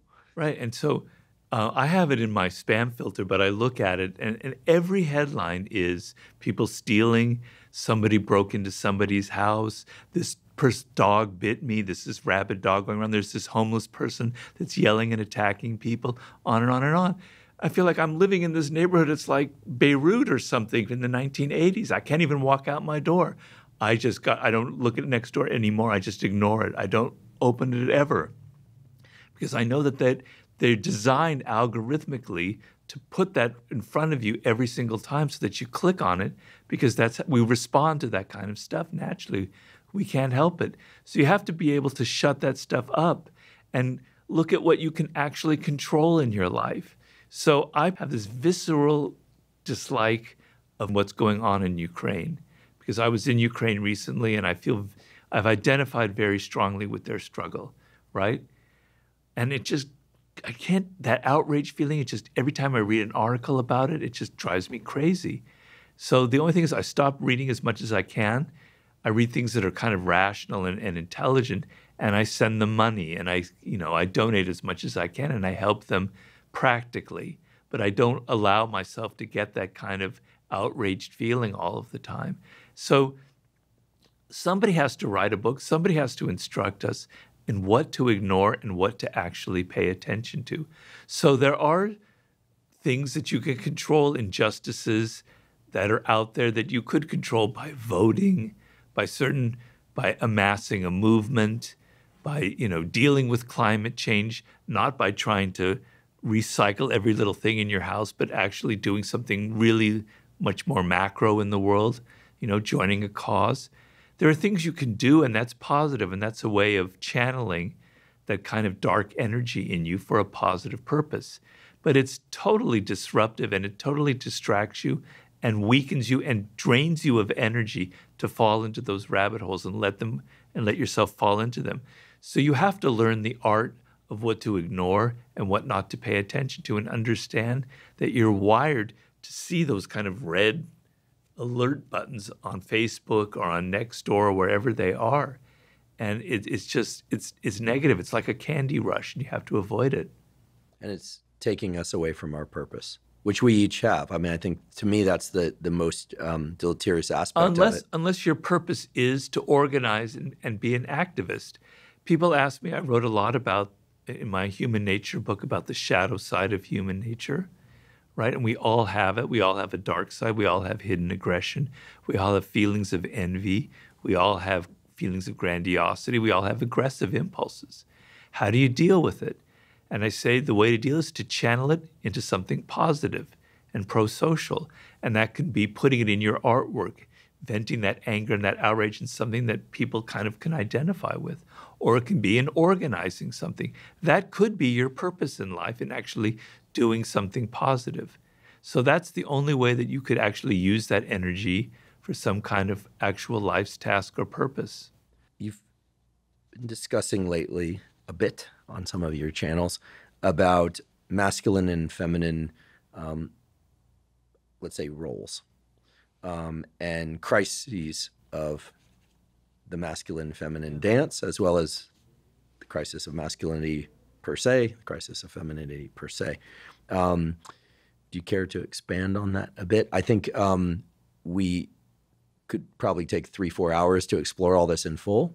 But I was struck by some of the things that you said, because I agree completely that just as we are not given a roadmap when we arrive in the world as to how to find our purpose, I think there's also a very conflicted roadmap that's thrown in front of us, and indeed conflicting multiple roadmaps about what it means to be masculine or feminine or some combination of both, which of course everybody is some combination of both, just to varying degrees. Well, yeah, so men have a feminine side to them, which if you try to repress it will come out in other ways. And women have a masculine side to them. I think Jung described this very well with the anima and the animus, which I think is extremely real. It's very, very confusing times for both men and for women right now. We don't know the roles that they're everything is just so fluid, and it's very, very difficult, particularly if you're young.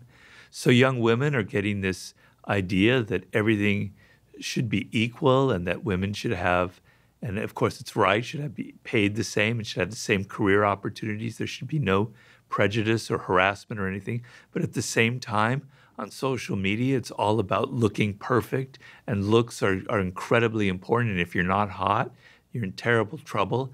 And a lot of young girls are extremely confused by this. They're getting mixed signals, right?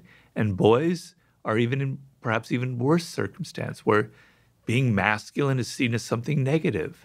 So we don't have any ideals out there anymore of what constitutes a good positive form of femininity and a good positive form of masculinity. In fact, we even think that there shouldn't be anything like that there's no such thing as being masculine or feminine or whatever. It's very, very confusing. And so, I think of masculine traits that I think are very positive and that should be out there to kind of counteract the sort of Andrew Tate seduction that a lot of young men are falling for. And it's a kind of an inner strength where you're sort of in control of your emotions. You're not invulnerable, et cetera, et cetera. But you can take criticism. You can take you can have moments of failure and you'll bounce back. But you have a kind of inner resilience and a kind of inner strength, a kind of a quiet calm that I think used to be exemplified in movie icons like a Gary Cooper type thing, right? And that kind of sense of inner calmness where you're not hysterical, you're not getting upset about everything that happens, where you have a kind of an inner strength and a confidence, and you can withstand kind of what Ryan Holiday talks about, a lot about with stoicism. You can withstand all of the hardships in life, but you have that citadel within you, is a very, very powerful form of masculinity, as opposed to it's all about sleeping with a lot of women, having really fast cars, being abusive and being a bully, et cetera, et cetera. These are signs of weakness, of insecurity. And to be masculine should be a sense of security and inner confidence and inner strength, right? And that's what we should venerate in our culture, and we should have icons like that, okay? It doesn't mean that there's no role for men who are not masculine or who have more of the feminine virtues. There's definitely a role for that. And, we see a lot of that in all sorts of arenas of life. And then there should be a positive model for women, where instead of their appearances being judged by their appearances and having to conform to the ideals of what's hot or not, it's about being incredibly powerful and competent and have expertise and being really successful in your career and as opposed to being continually judged by your appearances, which is very damaging. So these are terrible times. I mean, I feel fortunate that I grew up in a time where there were these kind of models for me to go by. And I think of my father, who was a very quiet man, and he was just a middle-class salesman is basically what he was. He just sold for all his whole life. He sold chemical supplies for one company. But he was very dignified. He treated people well. He was very calm and very quiet, but he also was very empathetic. That was my role model for what I think is a good masculine energy. And I think a lot of people just don't have that, and they're very lost. And so I don't know what the answer is to that. I can't really produce that out of thin air, but I wish I could. Well, certainly nowadays there are many more, let's say, examples and options of masculine and feminine qualities out there for observation because of social media and because of the internet. And as you pointed out before, a key feature to becoming a functional human being, especially nowadays, is learning what to ignore. Yeah. I mean, there's an interesting idea in the circles around nutrition and health that, never before in human history have human beings been able to access such a wide variety of foods that differ from what their ancestors ate.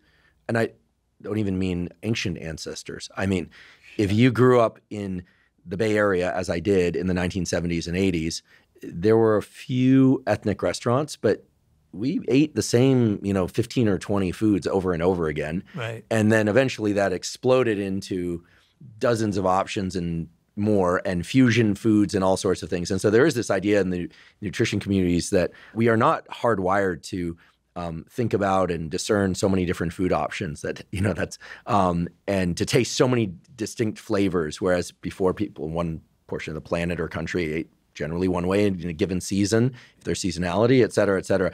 In a similar vein, we are now, and children too are now overwhelmed with the number of different options of how to express oneself, both masculinity and femininity, but generally speaking. And so the question is then, how does one choose, right? How does one decide what's functional, what works, what's best, what's me, right? Everyone asking themselves, who am I, right? I think all teenagers, I find this fascinating, ask themselves, who am I? Adults don't tend to ask themselves that question, right. But who am I? I still ask myself that Okay, question. well, that's good. Maybe I should ask myself that more often. But I think that we clearly have gone over a cliff with this stuff. I don't think we're still at the point where we're kind of veering towards the edge of confusion. I think young people are really confused because the moment one assumes one clear and, let's say, balanced set of masculine, feminine attributes, or maybe veers a bit more masculine or a bit more feminine, it's like there are a million examples telling you that that's wrong. I know. And then sometimes has the tendency to anchor to, well, no, I'm right because this is who I am. And then all of a sudden you're in a larger battle. So, Gary Cooper's great, love his movies. But we now have a million variations on Gary Cooper that don't look anything like the Gary Cooper you and I are talking about, and a lot of people won't even know who we're talking about. I know they won't. Right. But that's perhaps. I know I'm a dinosaur. But perhaps it illustrates the point. No, not that you're a dinosaur, but that there is no single or even set of masculine or feminine ideals. So picking role models is something that I really, truly internalized from your book, Mastery. Yeah. There were a lot of lonely years for me, and I won't get into the stories of just wondering, what am I going to do? I'm 13. My home was completely broken, no semblance of the reality it was before. Who are the males in my life I'm going to orient to? And fortunately for me, I assigned mentors to me, whether or not they knew it or not, that really helped me along. And I changed them up, as you recommend. There wasn't one. Yeah. I understood there was a breaking up process, an integration process, combining and threading together different things. I truly believe that that's what's required.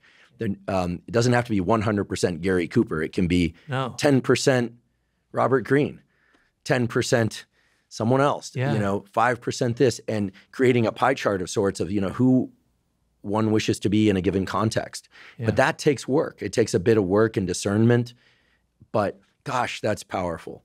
And really credit goes to you because you were a mentor of mine. You didn't even realize it. No, I did. In the way that you forge and organize information. And there were others. But Mastery is where I learned to do that. And this is not a podcast, it's a sales pitch for Mastery. But gosh, it really taught me, okay, I have a graduate advisor. She was wonderful and brilliant, but she didn't know how to explain a lot of things to me. So I'd find someone else for that. Right. And someone else for the other thing, and someone else for the other thing. And together create a patchwork of really excellent mentors that made a lot of sense to me. Yeah. So I think there's a role for that process that you spell out in Mastery in the larger context of who to become as a person, and that includes masculine and feminine ideals. Yeah, and it's an ongoing process throughout your life. So who you glommed onto when you were 14 or 15 will change when you're 19. I had a series of people like you're talking about My high school English teacher who had an enormous impact on me, who taught me basically how to write. I internalized his voice. When I went to Berkeley, I had a professor there who became my kind of surrogate father at Berkeley, who I deeply admired for his level of scholarship. So he became kind of an intellectual role model. Later in life, when I finally wrote my first book, I met a man, Joost Elfers, who was a book packager, who understood the business, etc. He kind of saved me. He was sort of my mentor for the next phase in my life. So on and on and on, I found people. But they have positive qualities, qualities that I admire. They're not perfect. Everyone is flawed. And so at some point, maybe you see too many of the flaws. You go on, I need somebody new in my life. But there's nothing wrong with that. It's not like you're violating any codes or hurting them. You move on to somebody else. But the sense of finding people whose qualities you admire, we don't learn from people just by following their ideas. We pick up their energy, their spirit. Now, you didn't necessarily pick up my energy or spirit from reading Mastery, although maybe you did, I don't know. But when you're interacting with that professor at Stanford or whatever, it's not just verbally, there's kind of a nonverbal communication going on. You're internalizing some of the positive qualities that you saw in them and finding these series of mentors, because I call it surrogate parents. You can't choose your father and mother, but you can choose these ideals for you. You can choose these mentors in your life. You can kind of rewrite your family history and find that father figure you never had by glomming onto this person. But it has to be the right fit. It has to be someone that you connect to emotionally and intellectually, and that has the positive qualities you wish for yourself. Well, I'll embarrass you perhaps by saying that since I was a freshman in college, which is really when I turned my academic life around and really my life around, I've maintained the same notebook with a list of names of people that I admire and who I'm trying to emulate in some way, not in every way, certainly. And certain names have been crossed off, but most of them have survived. And certainly after reading Mastery, your name made that list. And I hope I'm not being crossed off at some point. No, not at all, not at all. And through reading Mastery, there were additional names. I had the great misfortune of having all three of my academic advisors die: suicide, cancer, which sounds tragic. The joke in my field is you don't want me to work for you. That's what everyone says. But by being essentially scientifically orphaned, because there's a strong mentor-mentee relationship in science and progression through the career track, it forced me to go out and find other people and also to learn how to quote unquote mother and father myself in the context of profession. And I got a lot of help. But I can't emphasize enough how valuable that practice is. And so when one looks out on the landscape of social media options, I mean, these are literally just options of people to, we call it following, but, it probably should be called something else because following, it falls short of emulating or attempting to emulate. But I think that in the context of masculine and feminine ideals, this is so critical, but it's like the buffet of food is so enormous now, right? I mean, you've got every cuisine on the table, and so to speak. We're not wired for that. No. And I know personally, I get very agitated and upset if I go to the market and I have to choose between 30 items and I have no idea what I want. It makes me really cranky and upset. Whereas if I know, okay, I cannot have this food, I can't have that, I'm only looking for this, okay, it's easy. It doesn't take 2 hours and waste my time. Too much choice is very detrimental to the human being, I think. And that's why, going back to what I originally said, when you have that sense of purpose about your life, about what's important, it not just infects your career, but it infects everything you do. So eating this food is going to drain me of my energy that I need to create this thing that means so much to me. And energy and feeling my brain active and alive is an incredibly important value. All right, I'm not going to eat all that sugar because it's bad for me, right? It means I'm not going to get outraged by these things on the internet because it's a waste of time. I can't do anything about it. It's just feeding on my, I forget the part of the brain that's like the amygdala or whatever, right? So no, I don't want to go there, right? And on and on and on. All these things in social media, yeah, some of it's good. Some of it's interesting. I can follow Andrew Huberman's podcast, and I enjoy that, and I learn a lot from it. But a lot of these podcasts are useless. They're not helping me in any way.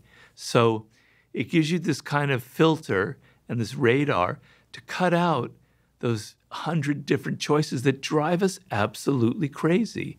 And I know maybe I'm a little bit, I don't know, I hate to say that, maybe I'm partially on the spectrum or something, but I can't stand too many choices. It completely drives me nuts. So I always have to kind of funnel my energy into something, to things that are productive. And having a sense of your purpose whenever you discover it in your 20s, hopefully, gives you that ability to say, these are the positive role models I want in my life. These are the mentors. And the thing about following people on social media is it's so easy. It's just a click. It doesn't mean anything. A mentor relationship takes work. It takes courage because you have to actually go up to somebody and physically ask for their help. And a lot of people write to me, say, I'm afraid of asking this important, powerful person to be their mentee, right? So it involves a sense of social courage where you have to literally engage with another human being who you admire and who you think is powerful. So it's building your social skills, et cetera. But it's a skill you develop. You can't just follow someone. You can't just watch their lectures. You have to engage with them, and you have to get over some of your fears and your anxieties in the process. Yeah, and I might add to it, I think everything you said is absolutely true. And I think engaging in the various tools that they recommend is immensely helpful. Like I think hearing about a book is great. Reading a book is even better. Thinking about a book that you read is even better than that. And then writing down your own ideas and writing a book, well, that's the big win, right? And that's what the world, I believe that's what the universe wants from us. Not necessarily to write a book, but translate what I just said to any number of different endeavors.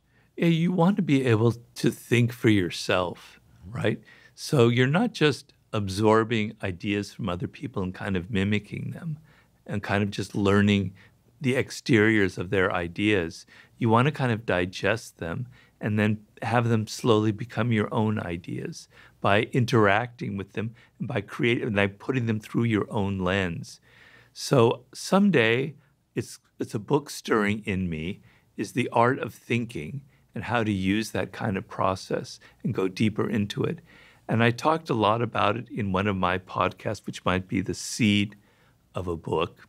But it's the difference between dead thinking and alive thinking. Ideas can be either alive or they can be dead. And an alive idea is something that enters your brain from an external source, a philosopher, an article, somebody you admire, somebody you hate. And then you absorb it and you think about it and you decide, I'm going to turn it around into this and I'm going to make it alive and it's going to make it something that's part of me. Another part of an alive idea is you have an idea that comes to you about a book or a project or something about the world, and you go, maybe that's not actually true. Maybe the opposite is true. And you go through a process and you cycle through it on and on and you reflect on it and you refine this idea. And maybe it turns into its opposite. And through the process of reflecting and correcting and revising it, you turn it into something living, something alive within you, right? On and on and on. And what prevents people from going through that process, which would be the subject of my book, is basically anxiety.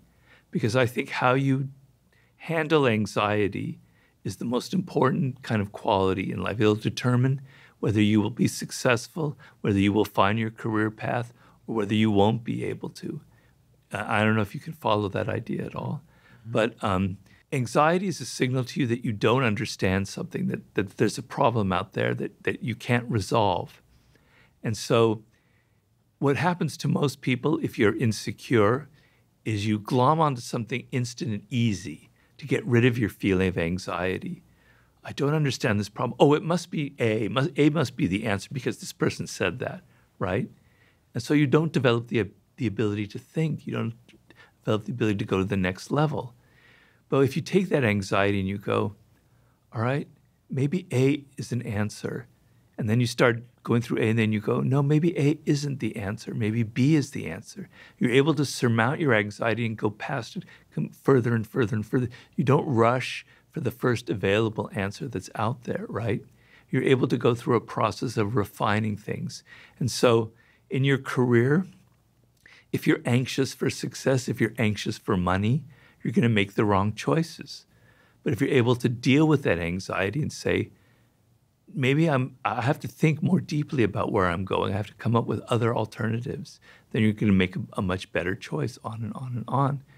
So if you're a creative person, it's very, very challenging to have that blank piece of paper before you, that book that you haven't written, that film or whatever.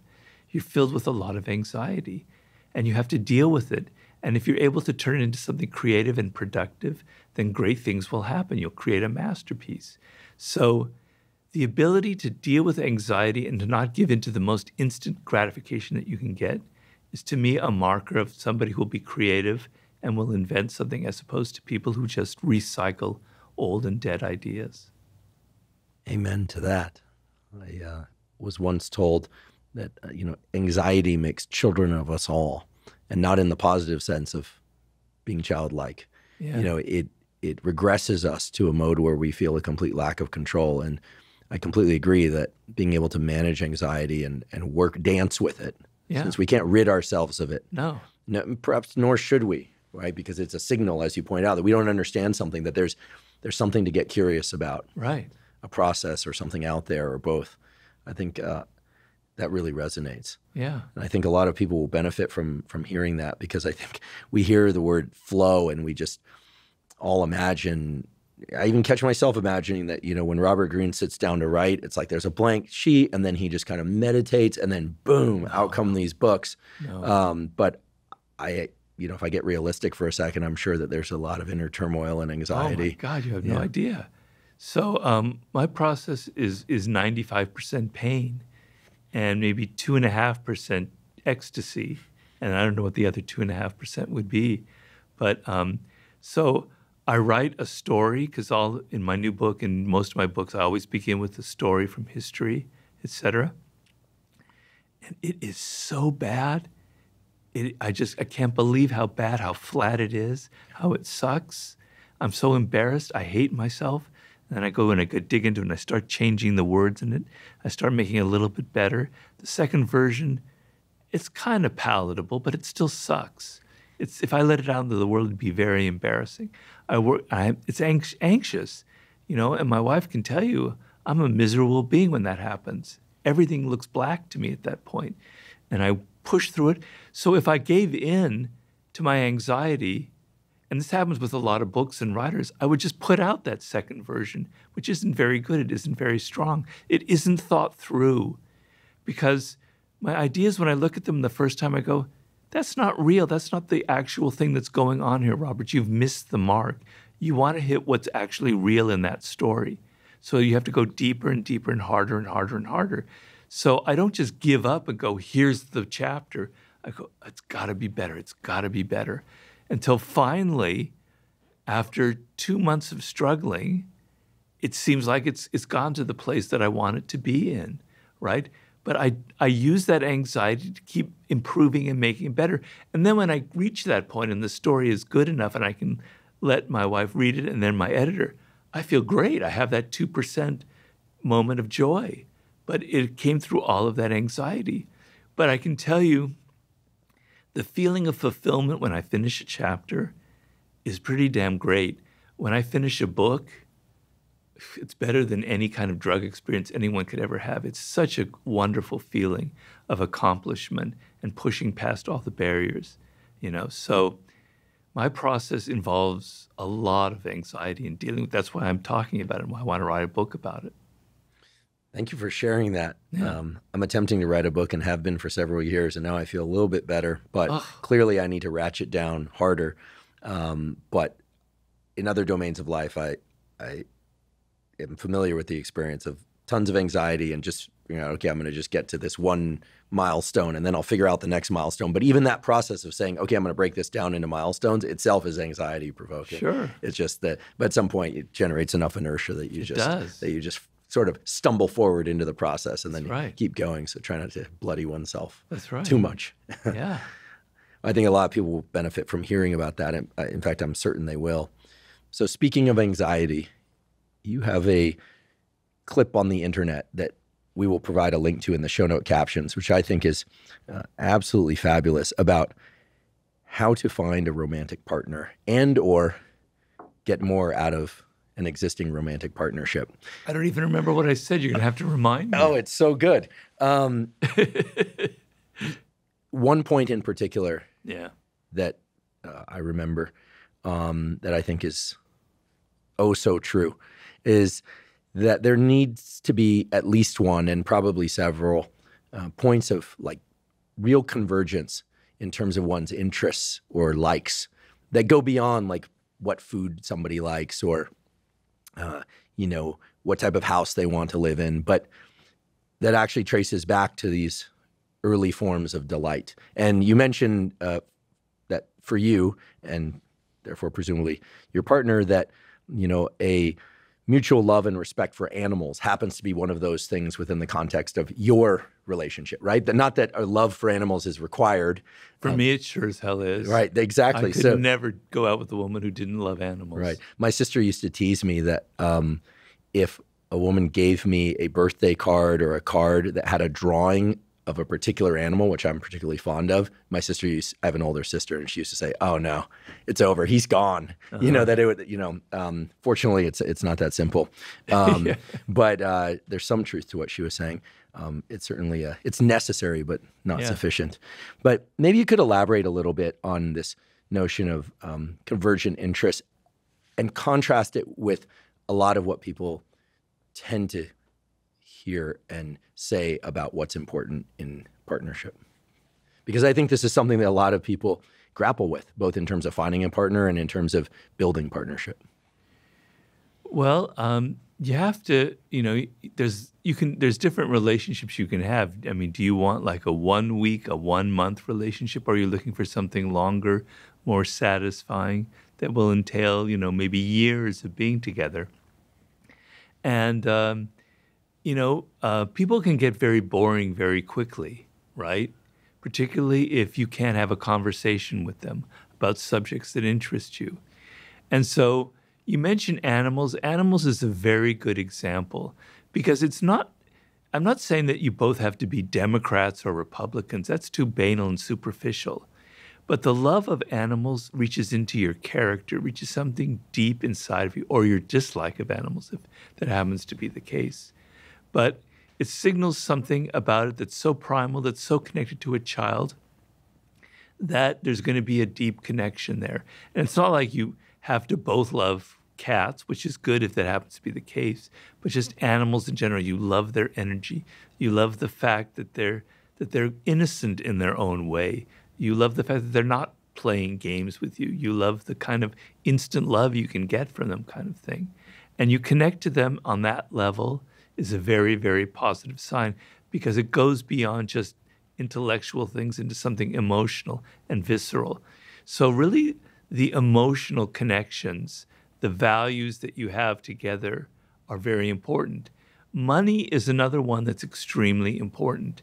So if one of you is incredibly material oriented and it's all about money is power and success and comfort, and the other isn't really into it, is into spending money, etc.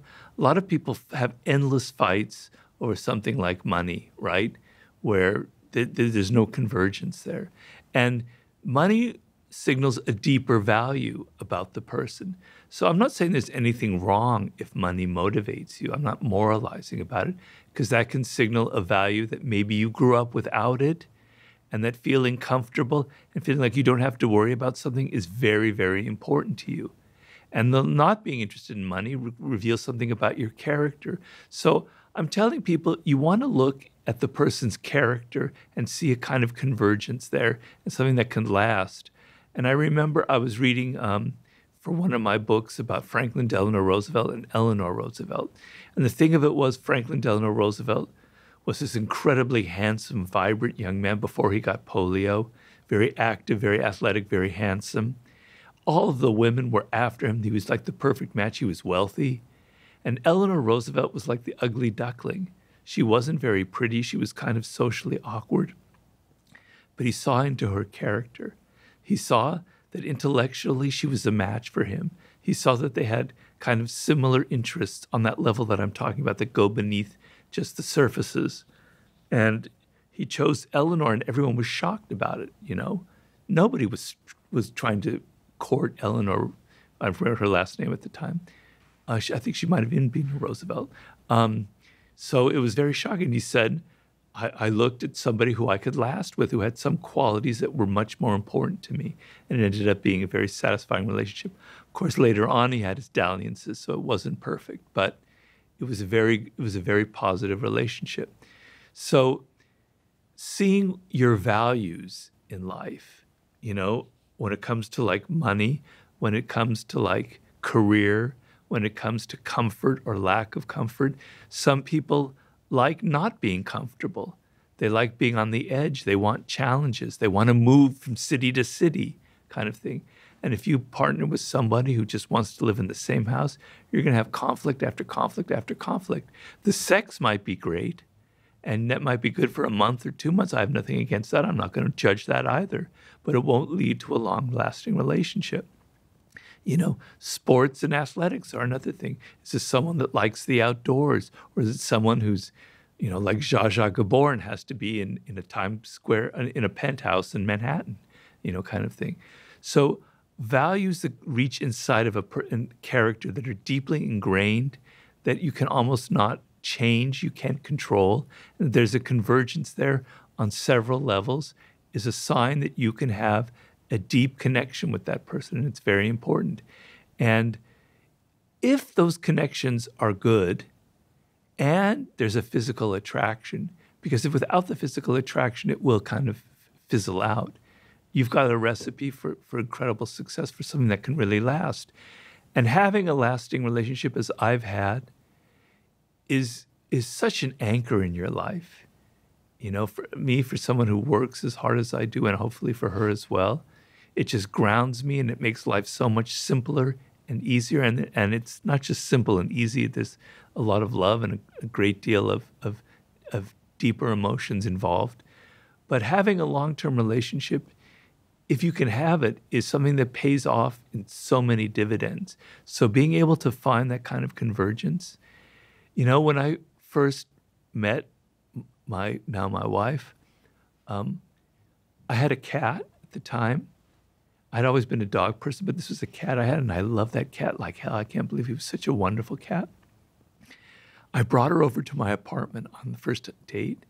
I wanted to see her reaction to the cat, because I generally, and I don't know, people misjudge that, women who don't like cats, I can't get along with, right? Because there's something feline in the feminine nature that I love. And she loved my cat. And boy, that was the best sign of all. And things just blossomed. And she loved me for loving a cat. So there was a great convergence right there that we saw right away. Then there were other things, but that was the first one. I love that story. And everything you just said suggests, I believe, that in order to find the right partner and to build an existing partnership that hopefully feels at least partially right to people, that it requires at least some knowing of self. Because unless you know your character, one's own character, then it's impossible to really determine if somebody else's character is going to mesh well with it or not. Self-awareness is actually the most important quality in life for all aspects. But yeah, I mean, if we go by social pressures, a man will choose a trophy wife who looks sexy and hot and will impress all of his male friends, et cetera, et cetera. You go by the things that culture tells you that these are the right images for you, right? And then there won't be any connection to you because you're choosing for purposes that don't connect to who you are. And so you have to know yourself. You have to know what you love. You have to know what you hate. I think most people know that they love animals or don't love animals. I think most people know that they like stability or they like things to be kind of slightly chaotic. I don't think you have to go through deep levels of introspection. But what you have to do is when you're involved in a relationship, you have to think that those things matter. That's the problem. You tend to think that those things matter. You think that sex matters more than anything. Physical attraction matters. Or you think that the person having a lot of money matters, et cetera, et cetera. You don't think that this other aspect is important. If you value what I'm talking about, then your self-awareness will kick in because you really basically know these essential basic parts about your own character.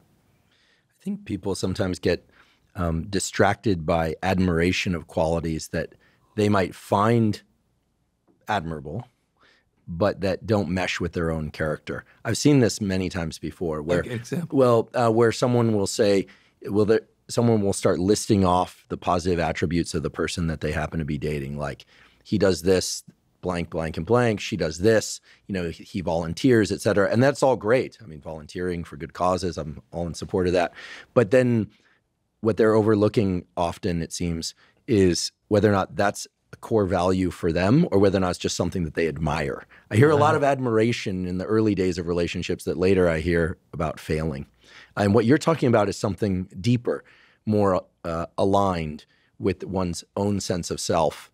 And it almost leads me to use the word, it's more about energetics. It's like merging of people's energies, which sounds very new agey, and that's not my intention. But I think it relates to something that we do hear a lot about, and I think is valid, which is how it feels to be around somebody in different contexts. Like, do we feel at ease? Do we feel lightness and ability to express ourselves, and do we enjoy and admire them in their expression, as opposed to just admiring what they do?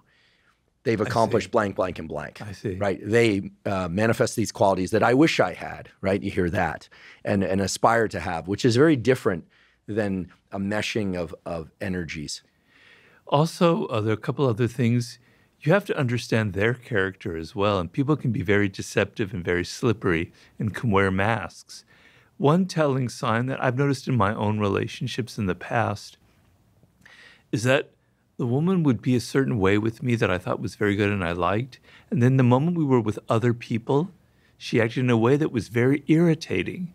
It's like a different character, and I really kind of fell out of love with her when I saw her in social interactions. She revealed, so with me, she was almost wearing a mask and playing a game, but the moment she entered a different circumstance, I saw another aspect to her character. So you also have to be very attentive to their character, what lies underneath, that they have some of these values, that they're not just trying to win you over for whatever, and they're playing along with you. The other thing that's very important is a sense of mystery. So a partner can become boring very, very quickly, right? After a year, you know every single thing about them, right? They're going to say the same things. The conversations go around in circles. It's just, you've reached an end. There's no surprises. There's no mystery. You want somebody where they have corners that you don't really see at first, and that they surprise you sometimes. Suddenly there's a quality that you hadn't suspected before. So people who are too obvious, who are too familiar, who show everything instantly, they're going to end up boring you, right? But people who have a bit of reserve, I don't. This is maybe I'm projecting my own values on the world, but people who kind of intrigue you, that you don't fully understand, that make you want to know more, and if they can be like that after 2 years or 3 years or 5 years, wow, that's fantastic. But the sense of, I know every single thing about this person, they never surprise me anymore, is what kind of breaks the enchantment and leads to the end of the relationship. Well, the idea of more to learn about somebody perhaps also suggests that they are continuing to evolve and to forage in the landscape of life. Yeah. That they're not fully baked. Yeah. Right. Which I think is an interesting idea.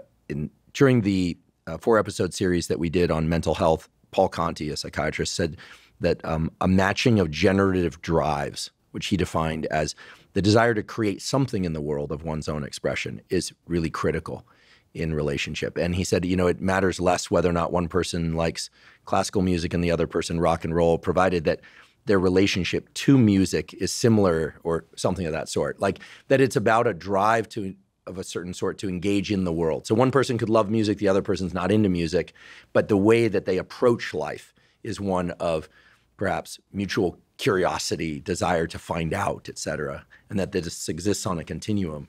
I'm curious if it seems to jive with what you're saying. It does, but the only thing I would add is if you love classical music and they love like heavy metal music, you're going to be driven crazy pretty quickly. It's going to, it's not going to mesh with you. And I know I would have that problem. You'll both be in headphones a lot. Yeah. Right. So the fact that you both have, because music is like animals in a way.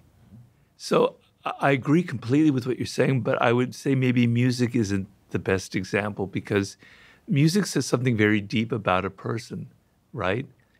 I'm not saying one is superior to the other, but it reveals something that's nonverbal that kind of gives you a window into who they are. So if they like punk rock, like you do, and I grew up on punk rock, there's a rebellious thing. There's an anti-authoritarian quality that's very strong. You get to see that through them. If they like Mozart and soft string quartets, there's somebody that kind of values softness and tranquility and peace, and you're not like that. So the music kind of shows you something, a quality about their character that can be very telling and be very eloquent. And so it doesn't mean that you both have to love the Clash or the Dead Kennedys or whatever, showing my own generation, but that you both have that rebellious streak. And that rebellious streak could be there's classical music composers who could be pretty damn rebellious and angry, and I actually kind of like them. So that convergence, I think, is a positive one kind of thing. But in general, I agree with that. I'm curious about the nonverbal communication component of all types of relationships, but let's stay in the landscape of romantic relationships for the moment. Yeah. Maybe include professional relationships too, because what you just described is really about a resonance around the nonverbal stuff. I mean, it can be articulated with words. Yeah. I love animals. I love this music. This is the best song. Like, did you see that? Like, otters are amazing, right? This kind of thing. But language is just an attempt to place, words on a feeling in those instances. So it can be classified as nonverbal. With respect to nonverbal communication, you've written fairly extensively about the fact that people often communicate with their body and facial expressions. I'm certainly familiar with the somewhat, if not very eerie sensation of somebody smiling, like a toothy smile, and then as they pivot away, that smile just dissolving very quickly. And, you don't have to be a neuroscientist or a psychologist to realize that there was something quite false about that experience, or that this person experiences emotions like step functions, on, off, which is not how most of us experience emotions. Most of us experience emotions with some pervasiveness. Like, I was happy walking in the door because of something that happened before, and so I'm going to smile while I'm walking in the door. Right. If I see something shocking and dismaying, of course I'm going to frown. I'm going to wipe away that smile. But those are rare instances. So let's talk about the mouth, the eyes, the face, the body in the context of communication. What are some important things to pay attention to? There was one thing that I wanted to go back on as far as convergence is sense of humor is extremely important, right? So it's not like you both like the same comedians, but if one person likes raunchy humor and the other person doesn't, that's a problem. And also the fact that the person doesn't have a sense of humor or doesn't make you laugh is a very, very bad sign. So I wanted to add that one component in there. I'm so glad you did. Someone who can make me laugh has, necessary but not sufficient. But boy, it's approaching sufficient. Yeah, I'd say so. When it comes to the art of seduction is a nonverbal language that you must master. It's a language of the gifts that you give. It's a language of how you smell. It's a language that you communicate through the eyes, et cetera, et cetera. And the thing you have to understand about the human being is that we evolved for a much longer period of time without words than the small 40, 35,000 years that we have symbolic language. So during that vast period of darkness where we did not have words, we were communicating non-verbally. We were picking up signals from people.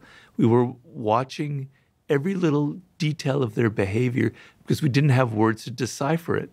So it's wired into our brains to have an amazing sensitivity to people's nonverbal communications. We can almost be telepathic that way if we learn that language. The problem is we have the capacity, but we don't develop it at all because we are so word-oriented. You're just listening to people, if you're even listening to them at all. You're just hearing the words, and you're so thinking that the words mean something, that the words are sincere, which they're often not. At the same time that you're listening so much to words, people are shuffling in their chair. They're kind of looking away. They're looking at other women or other men. Their voice is kind of trembling when they say something where it shouldn't tremble. Their eyes are dead. The smile is kind of fake. You're not watching any of it. So the most important thing in nonverbal communication, law number one, is pay attention to it continually. Develop the practice of shutting off the words and watching people almost as if you took the television and muted it, right? And just watch their behavior. It's not easy and it's not natural because it's the words. We want to focus on them, right? But your ability to turn that television off, to mute it, will suddenly open up so many things about people. They reveal so much things. Sigmund Freud said people are continually oozing out all of their secrets through their nonverbal behavior. You can read them like an open book if you master this language.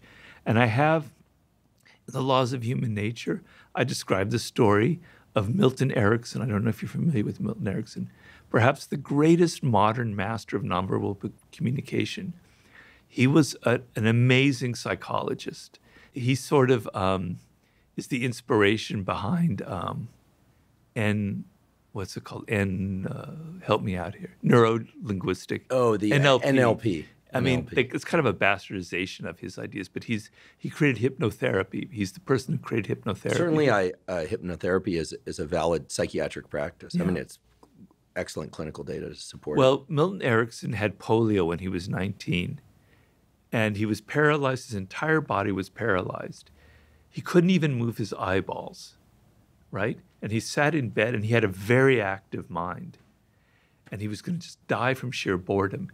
And what he did during the 2 years of being paralyzed like that was just watching people's nonverbal communication and making notes in his brain and learning he learned the 20 different forms of yes, the 100 different forms of no, right?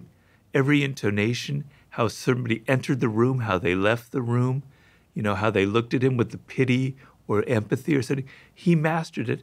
And then when he became a psychiatrist and he treated people, they thought he was psychic. He could see everything into them. It's because for 2 years, that's all he could do was observe them. He couldn't speak. He couldn't do anything. He couldn't read a book. So you have that same power, but you don't have polio, obviously. But you have to first pay attention to it, right? It's an amazing thing once you do. It's a lot of fun, actually. And I tell people, go to a cafe one day in your city, wherever you live, and just watch people, because you can't hear them. They're a few tables away. Watch their nonverbal behavior as they interact and see if you pick up cues from them. And there are things that are signs of genuine emotions. So, for instance, an exercise you can do is you go up to somebody from an angle where they can't see you coming up to them, and you surprise them. You go, hey, Mike, whatever. They turn. For that second, their expression reveals how they really think about you. You'll detect if you can pick up micro expressions, and you can. They're only like 1/150th of a second, but they're there. You can express a kind of, and they smile. You can see the little disdain in their eyes, right? Then the mask comes on, right? Or you're talking to them, they're looking at you, but their feet are facing in an opposite direction. That means that they're dying to get away from you, kind of thing. These are signals that you don't necessarily pay attention to. Their posture will tell you everything about their levels of confidence, right? On and on and on. The fake smile, if you can just master the ability to detect the fake smile, it will go wonders for you, because you're able to see what you really want to do is to see the person with a genuine smile, particularly in romantic relationships. Someone whose face lights up, a real smile lights your whole face up. It just doesn't light your mouth. These parts of your face go up, your eyes get alive. There's like a neuro thing going on in your brain that's changing your whole facial expression. And it means that someone genuinely likes you. They're genuinely interested in you. They're genuinely laughing or connecting to you. Man, if you can see that, it'll help you so much in the romantic realm, and then it'll help you get away from those toxic people that are continually faking interest in you. Because a narcissist, a toxic person, thrives by deceiving you with a charming, alluring front that makes you come into their world, then they can hurt you, then they can do something to you, right? Then they have you in their trap, right? So being able to see that they're not genuinely interested in you, that they're faking it, will help you avoid very toxic relationships. And as I said to you, I don't know if we were on air or not, but deep narcissists have dead eyes. They almost can't help it. They can fake the smile, they can fake everything else, but the eyes, you have to be able to read it because you say, well, what are dead eyes? You'll know it when you see it. There's no life in them. They're like looking through you. They're not looking at you. They're looking through you. What can I get out of you? You're what they call a self-object. They're an object for you to use. And that's how they're looking at you, like they would look at a hammer or something.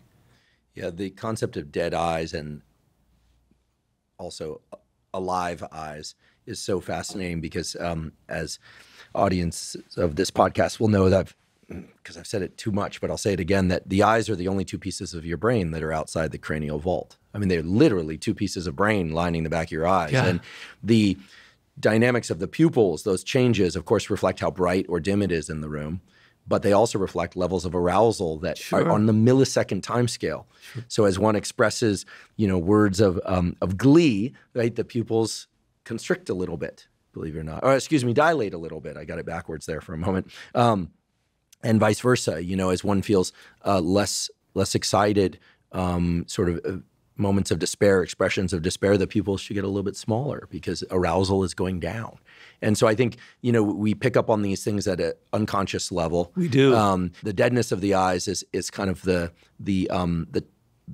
conclusion that pops out at us if we're paying attention. But the problem is it registers unconsciously, but we don't give it any value to it. Mm-hmm. We trust our words, we trust our rationality as opposed to our intuitions about people.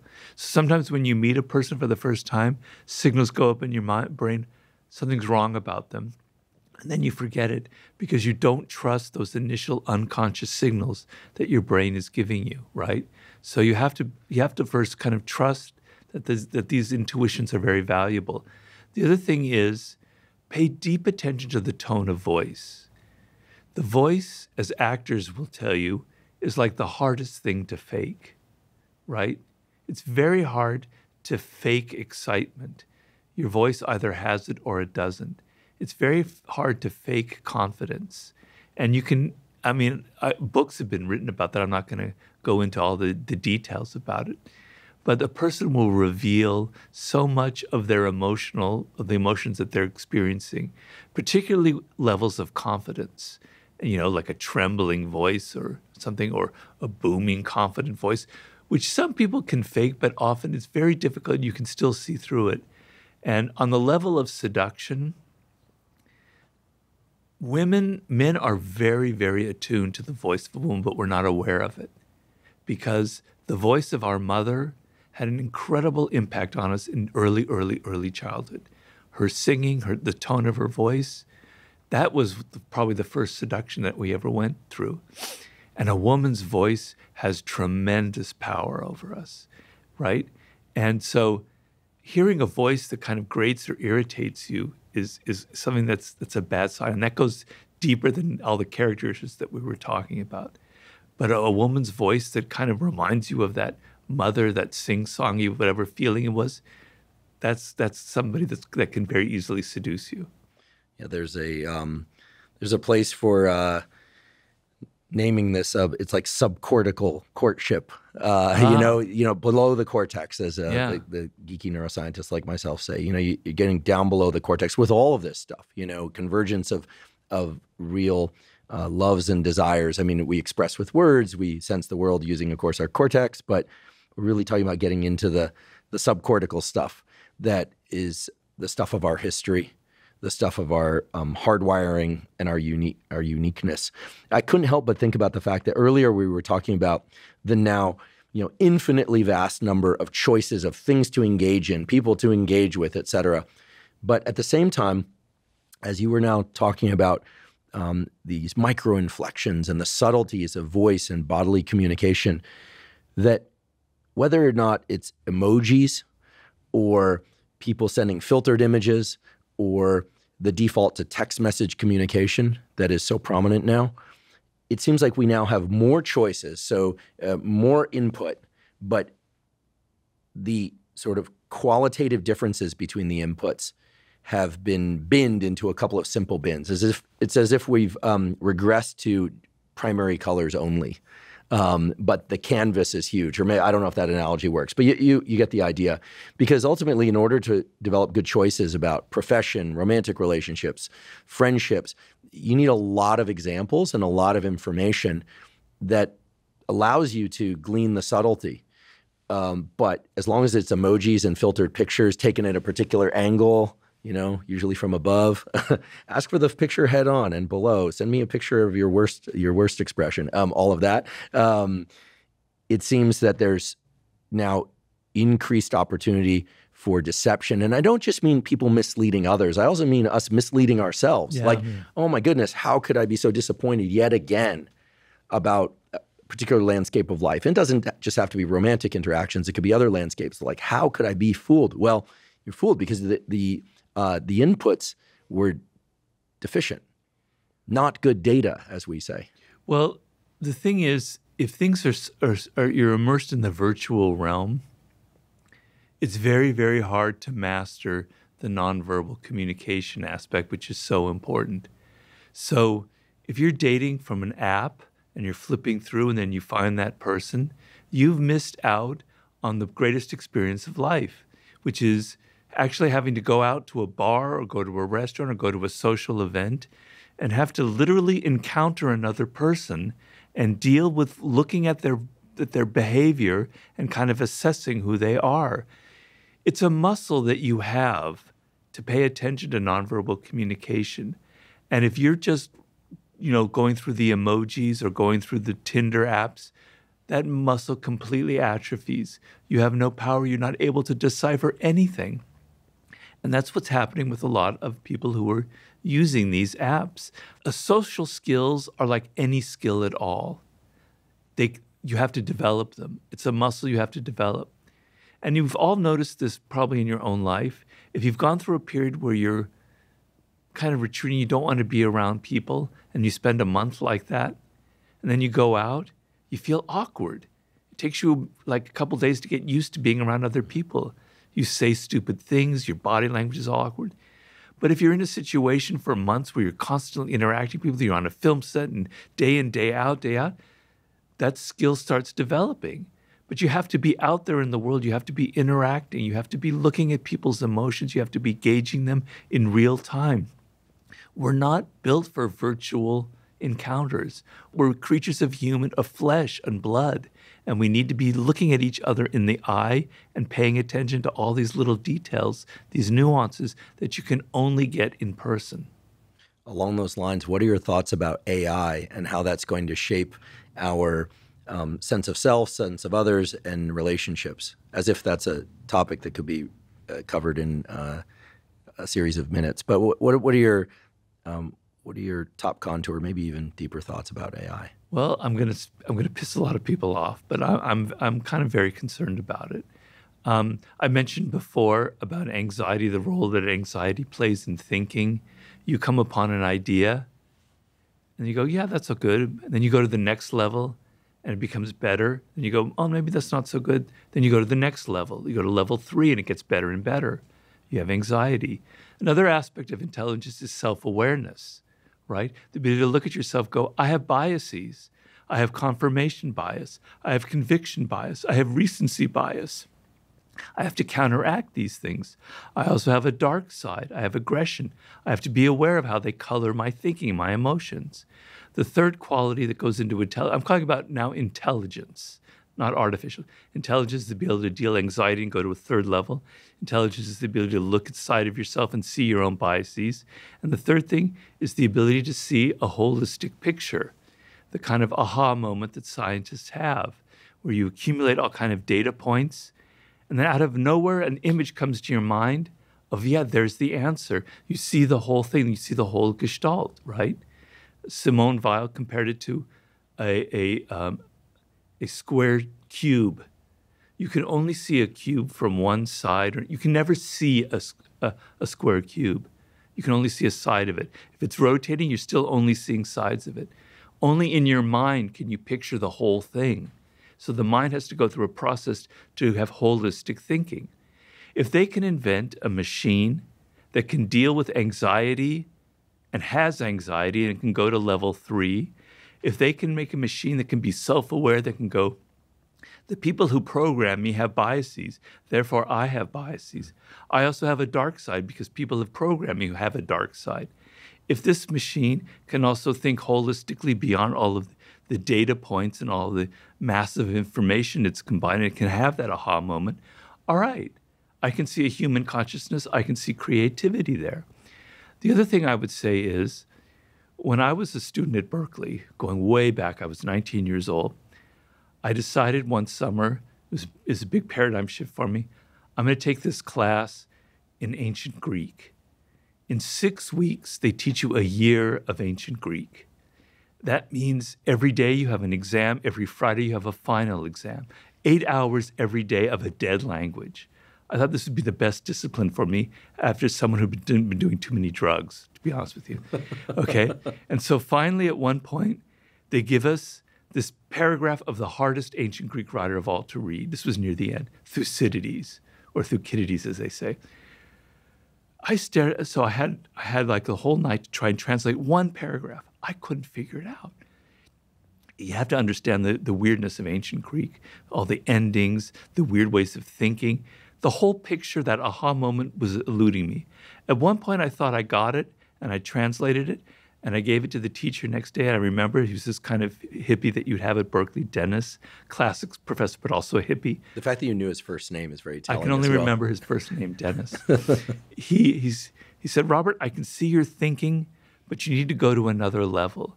You didn't have that aha moment. You didn't put the whole thing together. You were close, but you didn't. You have to try harder.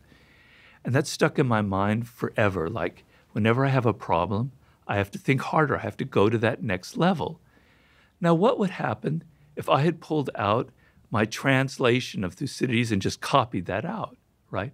Or what if happened if I put it through ChatGPT and it gave me the translation? That muscle in my brain that I have developed for 40 years that allows me to write books would never have developed. And that muscle is, I don't know the answer here. I have to go to another level. I have to try harder. I have to think. I have to have that engine whirring around, right? But if I just grab for ChatGPT, it's deadened. And then we're going to have a whole generation of people who stop thinking, who don't go through that process. You know, you've heard of Douglas Hofstadter, I think. He said, people train to go to Mount Everest. It takes months, physical exertion, it's painful. Then they climb Mount Everest, they see the top. Whoa, what a great moment.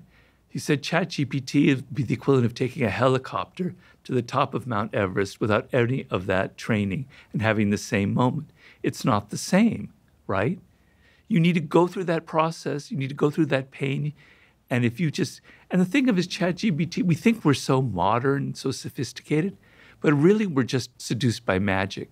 You put it in there and you see the screw going, whoa. It's like magic. It's like a magician, but it's empty. It's like not your brain functioning, right? It's the pagan part of us. We like that kind of magic, as opposed to actually having to go through the thought process itself. So I'm not against having tools. I use tools. I use the internet. I use Google. I'm searching for like some factoid for my book. I find it. I use it. I like it. But I've also learned to develop my brain to think, to get that engine constantly moving. And I'm deeply concerned about people who can't learn a foreign language, who can't master anything, who just immediately grab the first answer that it generates, et cetera, et cetera. I have concerns. I am too. And I was thinking a moment ago that, you know, like some people might hear what you just said and say, oh, well, the same thing was probably said about the automobile. Like, how many amazing experiences of walking from one place to another are going to be lost when people start driving from one place to another. But I think a key difference, and this certainly aligns with everything you just said, is that what you're talking about is not just arriving at the same destination. You're saying the destination itself is different when one exerts some effort and experiences some anxiety to get there. So it's not the same as automobile versus horse versus walking versus airplane. Yeah. It's fundamentally different because the journey transforms the outcome. Yeah. Yeah, I'm in agreement with you about many aspects of AI. I'm also excited about it in the context of certain things. I agree with you. It could be a tool, but are we operating the tool, or is the tool operating us, is what I'm talking about. I am concerned a bit too, especially in the context of what we've been talking about for most of today's discussion, about avatars replacing our online personas too much. The avatarization of ourselves is already taking place through filters, through reduction of emotional expression to emojis, through reduction of language to a diminished number of words to explain one's feelings. A prior guest on this podcast, Lisa Feldman Barrett, who's an expert in emotions, talked about how the moment that a culture has a word for a particular subset of anxious feelings. So for instance, she taught me that in Japanese, there's a word for the sadness one experiences when they get a bad haircut. Yeah, I know. And so that normalizes the feeling and leads to feelings of less despair, as opposed to what now many kids especially grew up learning, which I'm anxious, I'm sad, I'm depressed. Yeah. In science, we say there are lumpers and there are splitters.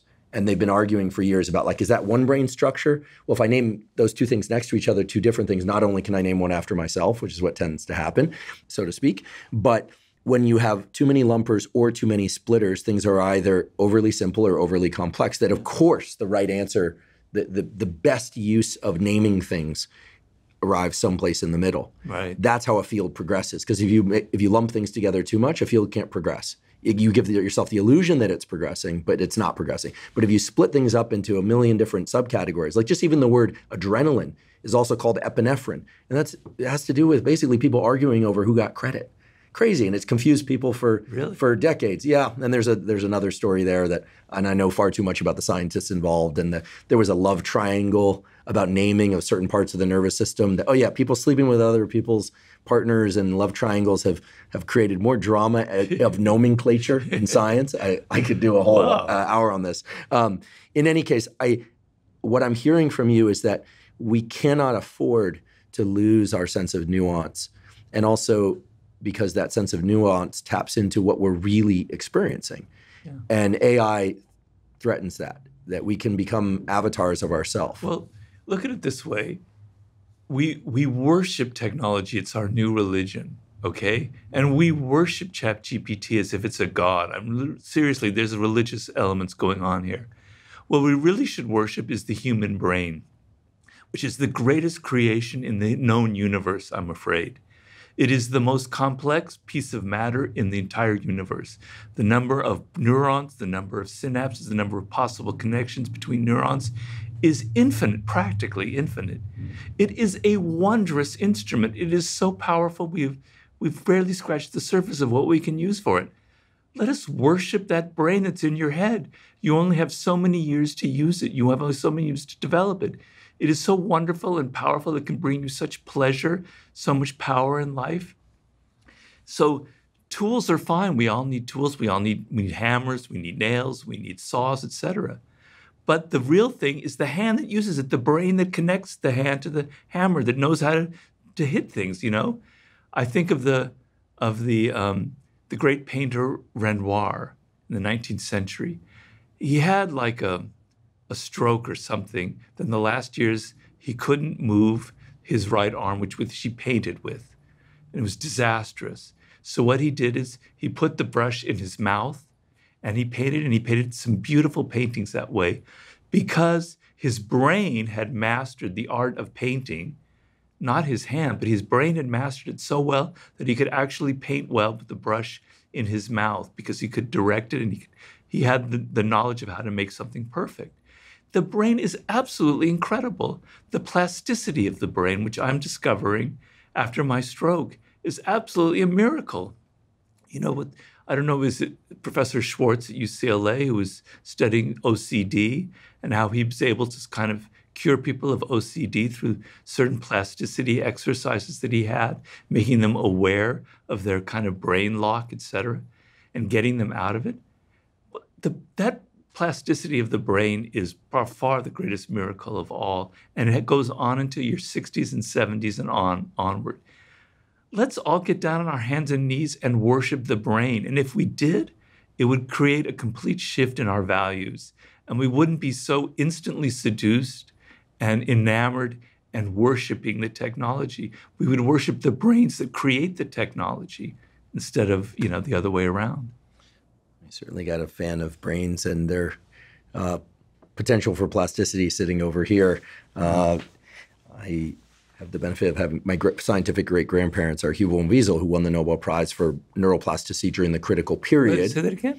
So my scientific great-grandparents are David Hubel and Torsten Wiesel. David's dead, Torsten's still alive. He's 96. And they won the Nobel Prize for essentially discovering the critical window early in development where plasticity is especially robust. They did other things, too. They should have won 2 Nobels, frankly, for their other work on vision. But one thing that they missed, however, was something that you mentioned and is worth highlighting again, which is that the brain maintains the capacity for immense plasticity throughout the entire lifespan. Completely. That's absolutely clear. The conditions change from early to later in life, but your specific situation really highlights that, and it's something I'd really like to talk about for a few minutes if you're willing.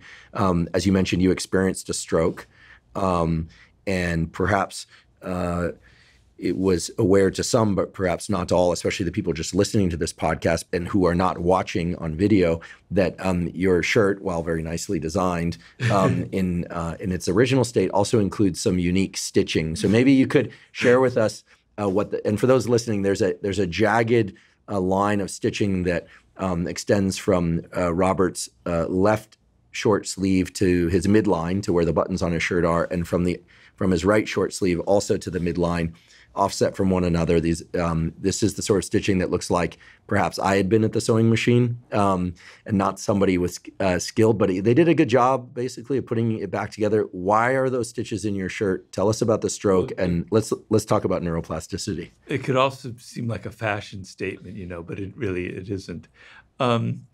Well, it was May of 2018. It was my birthday, and my wife gave me this shirt. I have a love of plaids. It's like, I don't know why, I just love patterns. And plaids, it must be like some Scotch part of me, some ancestor thing, but I love plaids. Can I interrupt you just briefly? Forgive me, everyone's going to get upset that I interrupt. Do you know that there is a fundamental circuit in your visual cortex designed to detect plaid patterns? No, I did not know Yes, that. and we can talk about why that is. It's tightly linked to your ability to perceive motion. Really? Yeah, and we can go over it some other time, but wow. Yeah. So we'll talk about it just as a cue. So, okay, well, yes, back to your birthday. Okay. So she gave me a plaid shirt knowing how much I loved it. And I love this shirt. I love the colors in it, et cetera, et cetera. And then 3 months later, August 17, 2018, I was driving my car. She was with me. I was pulling out into traffic. I started driving. And suddenly she's saying, "Pull over, Robert, pull over." I go, "Why? Why? I can drive. I'm fine." And then suddenly everything started getting really strange. Everything looked strange. My voice didn't sound the same.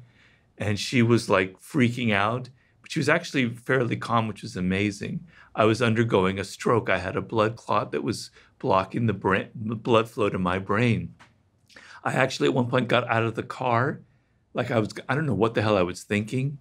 And then she pulled me back in, and then the rest goes blank. And I had some weird sensations that still remain with me, because essentially I was on the verge of dying, because blood not flowing to your brain is basically the end of you, right? Unless something happens very quickly.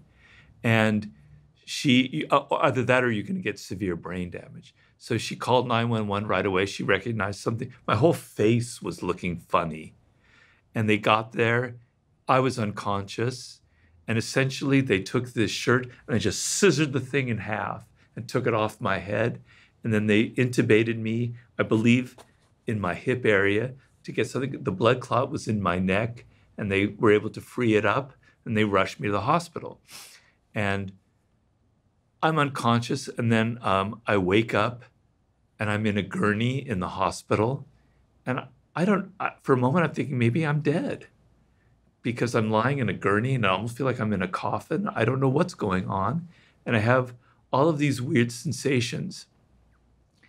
And I tell people, we're so curious about death. We think about death a lot. And, is it final? What does it mean? We really should pay attention to dying. dying is actually much more interesting in some ways than death. And people who have died go through a process if it's long enough. And people who have had near-death experiences like I do have gone through that process of dying and have come back to life. And in the process of dying, strange things happen to the brain, right? So particularly with a stroke or something like that, where blood stops flowing to your, oxygen stops flowing to your brain, you have kind of visions and things that you might think are hallucinations, but that later seem like actually you are actually glimpsing the reality as opposed to the illusion that the brain creates. So I've written about this in my new book, but my idea of the brain is that it creates endless series of illusions for you. It creates this seamless version of reality, the sense of a self, the sense of a continuous self through time, right? It creates a linear sense of time, progressions. It creates colors. It creates a world that visually seems familiar, and et cetera, but it's all illusion. It's all a construction, right?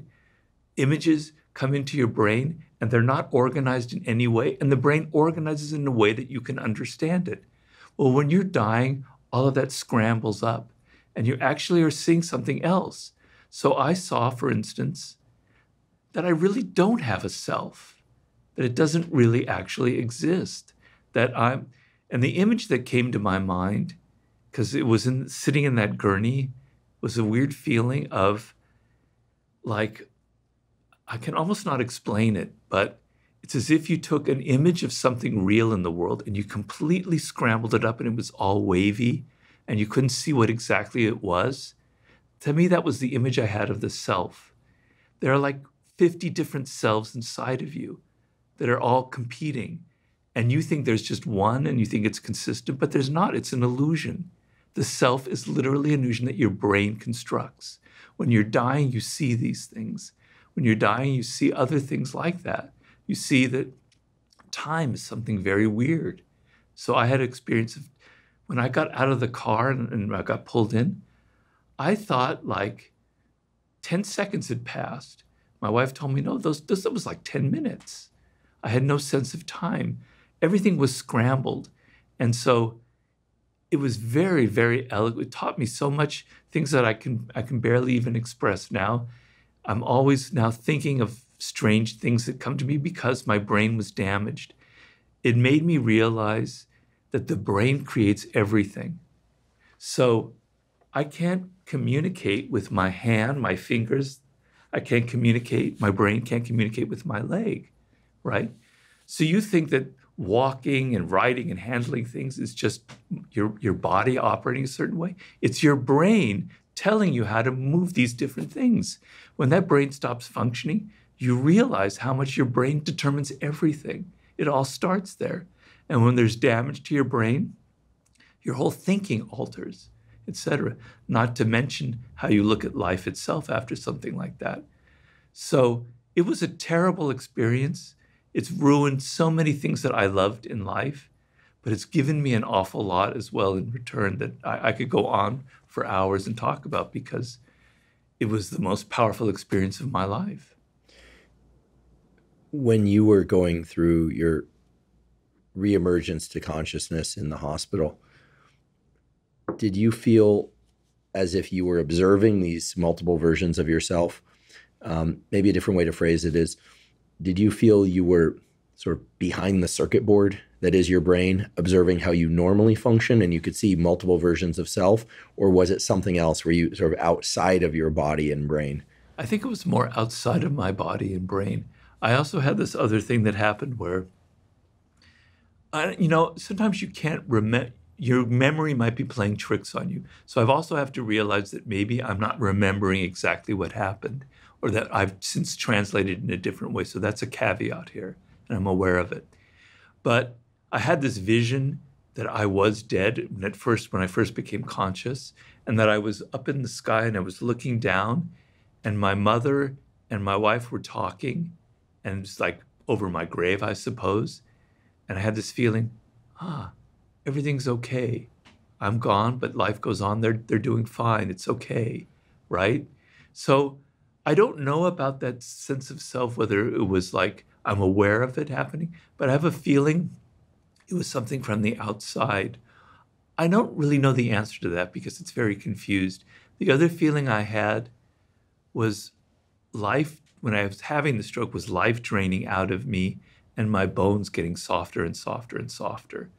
And I can't really logically explain that, the feeling of bones softening up and dissolving. But for weeks and months afterwards, I could access that feeling of my bones dissolving, etc. It was a feeling of all your energy draining out of you and you're dying, literally. So reading books about near-death experiences, because that's a lot of what a big part of my next book, God, it's fascinating. There's so many interesting things to go in because it teaches us so much.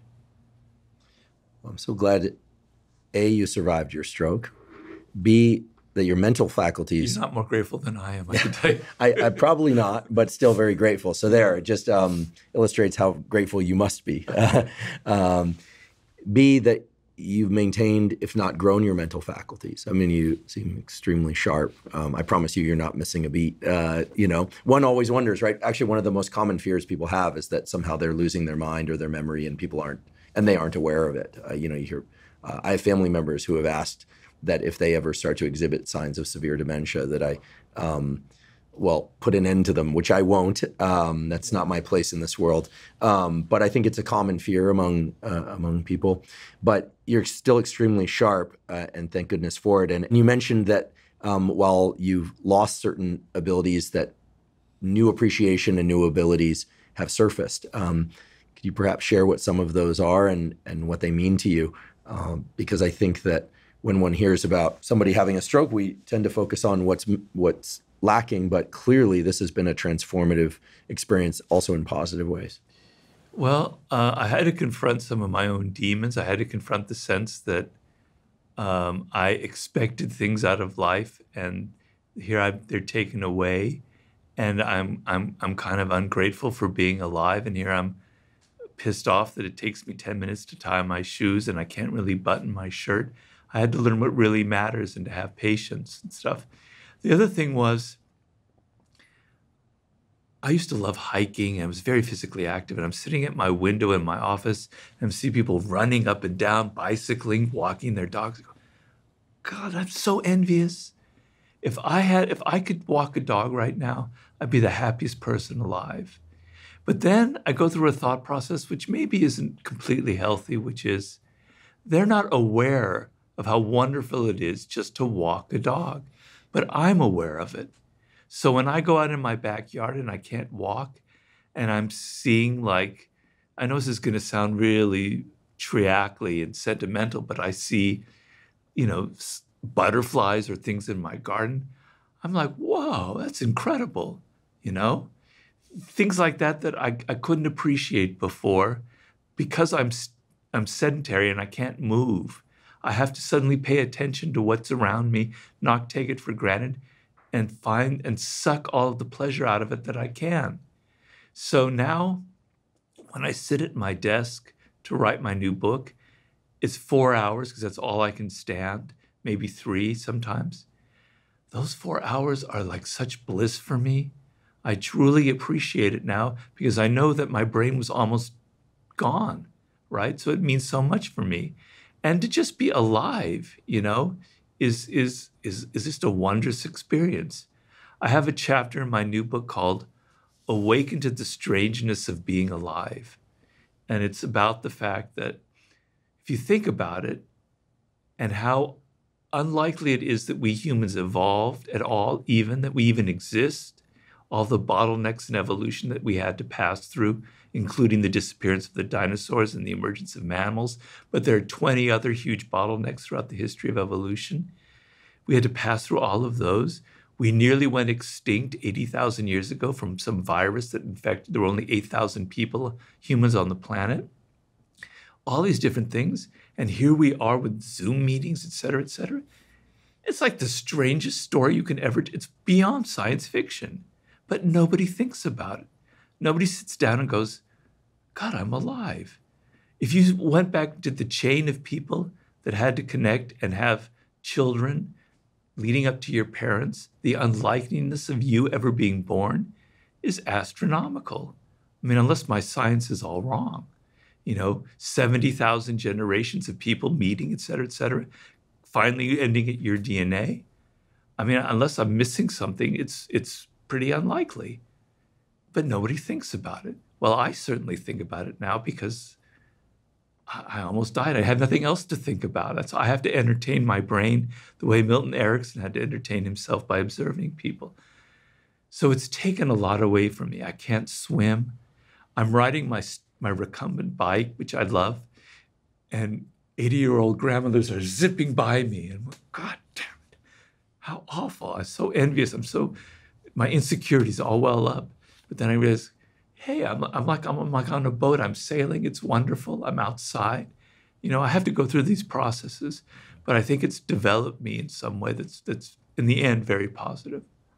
Sounds like you've had to adjust to a new frame rate on life. Like the old movie had a certain frame rate. This movie has a certain frame rate, but that within that frame rate, there are gifts to be had that you certainly missed in your prior version of self.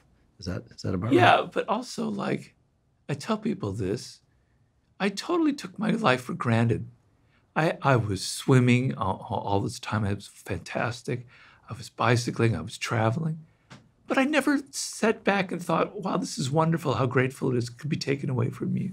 I tell people, don't do that to yourself. I try and teach them. It can be taken away from you tomorrow.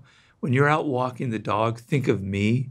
Think of me that can't walk a dog and appreciate those things, which I didn't appreciate. So I try and help people in that way when I can, I think a critical message is also to inspire a sense of urgency in people. Yeah. I think people hear a sense of urgency and they go, oh God, I'm already under so much pressure. Life's so hard. But we're not talking about a sense of urgency to take on more of what life has to offer. I think we're talking about a sense of urgency to find one's purpose, which takes work and is an ongoing process, but to really get out of modes of apathy, laziness, languishing, and to start, as you've described it, paying deeper attention. I mean, this is a concept that was super important for me to hear about, and I learned about it from you, was how do you get yourself out of a rut? You start paying deeper attention to the things around you and inside you. Yeah. And perhaps not coincidentally, you referred to that as, quote, death ground. Yeah. So it's a strategy from my book. I wrote a book on strategy, my version of the art of war. It's called 33 Strategies of War, but it's really about strategy, the strategic thinking. It's inspired from Sun Tzu, the great Chinese strategist, but it has vast philosophical implications. The idea is, you can almost think of it like barometric pressure. When necessity is pressing in on you, like your back is against the wall, like you have to get something done, and there's like this pressure around you, you find energy in there that you never believed before. William James talks about this, and when he talks about getting a second wind, he explains it very eloquently. When you feel like your life's in danger, suddenly you can leap over things that you never could leap over before. So Sun Tzu says, put an army on death ground and it will fight until it wins. Meaning, put an army with its back to the ocean or a back to the mountain, and it's either win or die. They're going to fight 10 times harder. You're going to find the energy in you that you normally lack when death is facing you in the face, or urgency, or deadlines, or people pressing in on you. When that barometric pressure loosens up and there's none of it, you think you have all the time in the world, you get nothing done. Wow, man, I'm 23. I've got all these years ahead of me. I'm going to figure it out, right? I'm not going to die. I got 50, 70, 80 years ahead of me. No, you don't. That pressure now is gone, and you're wasting time. You're doing all sorts of things that aren't leading to any kind of skill. You're not learning or anything. You need to put yourself on death ground. You need to feel that barometric pressure, which is the actual reality. The actual reality is you could die tomorrow. You could have a stroke tomorrow. You could be fired tomorrow. Everything could fall apart. You need to have that sense of urgency now because that's the reality. You're fooling yourself by thinking you have all of this time. And so when you feel that pressure, suddenly you can move mountains. You have energy, your life, you just have focus, etc. Neurologically, everything clicks in, and people who've had that experience where they've felt like the ship was going under and they better get their act together and survive, they talk about all these physical processes. I have a story in my new book. I hope I'm not boring you with all this. No, please, quite the opposite. About a mountain climber who he was climbing this mountain by himself, and he was having a great time, but there was a storm coming and he had to get down, and he suddenly fell and he cut his leg open massively, and there was like a branch sticking in it, and he broke all these bones, and he was gonna die. He was on a ledge. He could see that it was getting dark, and storm clouds were massing. This was in the Rocky Mountains. He was alone, and suddenly he managed to get up on his 2 feet, and he can't explain how, but all of this energy, all this adrenaline started flowing in him. And he said he was like a mountain goat. He was like going down the ledge. He jumped. He was able to kind of get down to another ledge. He got out of it. And for the next 20 years, he was haunted by, how did that happen? I want that feeling again, because it was actually the most ecstatic feeling. I had energy that I never suspected in myself. And so he tries everything to get that feeling back. He tries climbing other mountains. He tries going to Mount Everest. He tries it, and it doesn't come back. And finally, he kind of figures out the formula for it and why it happened. He studies a lot of neuroscience. It's a great book. I'm using it in my new book. It's called Bone Games. It's a very interesting book. A lot of science in it. And he got the feeling back in a smaller sense, but it was the feeling of, your life is in danger, I better get my act together or it's the end. And suddenly adrenaline, dopamine, all the other things were occurring in him, and he found that energy. So that's the ultimate kind of death ground right there. The human will to live is truly incredible. And so now I have to say, as I said before, I'm so grateful that your stroke didn't take you out. Because clearly there's still so much in there, and you're continuing to share what is really exquisitely useful knowledge. Oh, thank you. It's just kind of astonishing to me. I started off today's discussion expressing my gratitude for what you've already done for my life and for the lives of so many other people through your books.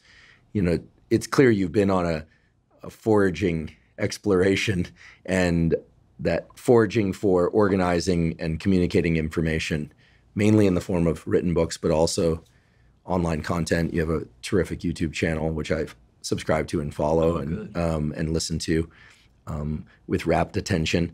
And the other venues with which you share information, including this one today, are really, truly valuable and appreciated. So I want to say on behalf of myself and for those that have known you and your work for a number of years, but also for the many people that are now sure to know who you are and what you're about, that it's just so clear that like this stuff comes from the heart, and that whatever early seed planted this, that we're all grateful for and better off as a consequence of that seed. So I could make this list very, very long with the number of specific ways in which you've improved the journey through life and made it clearer. I mean, life certainly can be hard, but it also can be really confusing. And I feel that the Robert Greene roadmap, even though it's but one roadmap, is an extremely valuable map to have and to use. It certainly has been for me. So just an enormous thank you, Robert. Thanks for sharing today, and thanks for all you do and all that you're still doing and sure to do in the future. Oh, thank you. I wish I could find the word for explaining the kind of weird emotions that I'm feeling when I hear that. There isn't, maybe Yiddish, maybe verklempt or something, I don't know, but thank you, yeah. We'll have to have you back here again when your next book comes out. Can't wait, but we will wait. Okay. All right. Yeah, hopefully I'm still around. I'm confident you will be. Okay. Okay, good. Thank you. Come back again. Andrew. Thanks very much. I hope I will. Thank you for joining me for today's discussion with Robert Greene. I hope you found the conversation to be as stimulating as I did. If you're learning from and or enjoying this podcast, please subscribe to our YouTube channel. That's a terrific zero-cost way to support us. In addition, please subscribe to the podcast on both Spotify and Apple. And on both Spotify and Apple, you can leave us up to a 5-star review. Please also check out the sponsors mentioned at the beginning and throughout today's episode. That's the best way to support this podcast. If you have questions for me or comments about the podcast, or guests or topics that you'd like me to consider for the Huberman Lab podcast, please put those in the comment section on YouTube. I do read all the comments. Not on today's episode, but on many previous episodes of the Huberman Lab podcast, we discuss supplements. While supplements aren't necessary for everybody, many people derive tremendous benefit from them for things like improving sleep, for hormone support, and for focus. To see the supplements discussed on the Huberman Lab podcast, you can go to Live Momentous, spelled O-U-S. So that's livemomentous.com/Huberman. If you're not already following me on social media, I am Huberman Lab on all social media platforms. So that's Instagram, X, Threads, LinkedIn, and Facebook. And on all those platforms, I discuss science and science-related tools, some of which overlaps with the content of the Huberman Lab podcast, but much of which is distinct from the content on the Huberman Lab podcast. Again, it's Huberman Lab on all social media platforms. If you haven't already subscribed to our monthly Neural Network newsletter, the Neural Network newsletter is a zero-cost monthly newsletter that includes podcast summaries as well as toolkits. The toolkits are brief PDFs that you can download that give you tools for things like neuroplasticity and learning, for managing dopamine, for enhancing sleep, for physical performance, flexibility, deliberate cold exposure, and on and on. To join the Neural Network newsletter, you simply go to hubermanlab.com, go to the menu tab, scroll down to newsletter, and enter your email. We do not share your email with anybody. Thank you once again for joining me for today's discussion with Robert Greene. And last, but certainly not least, thank you for your interest in science.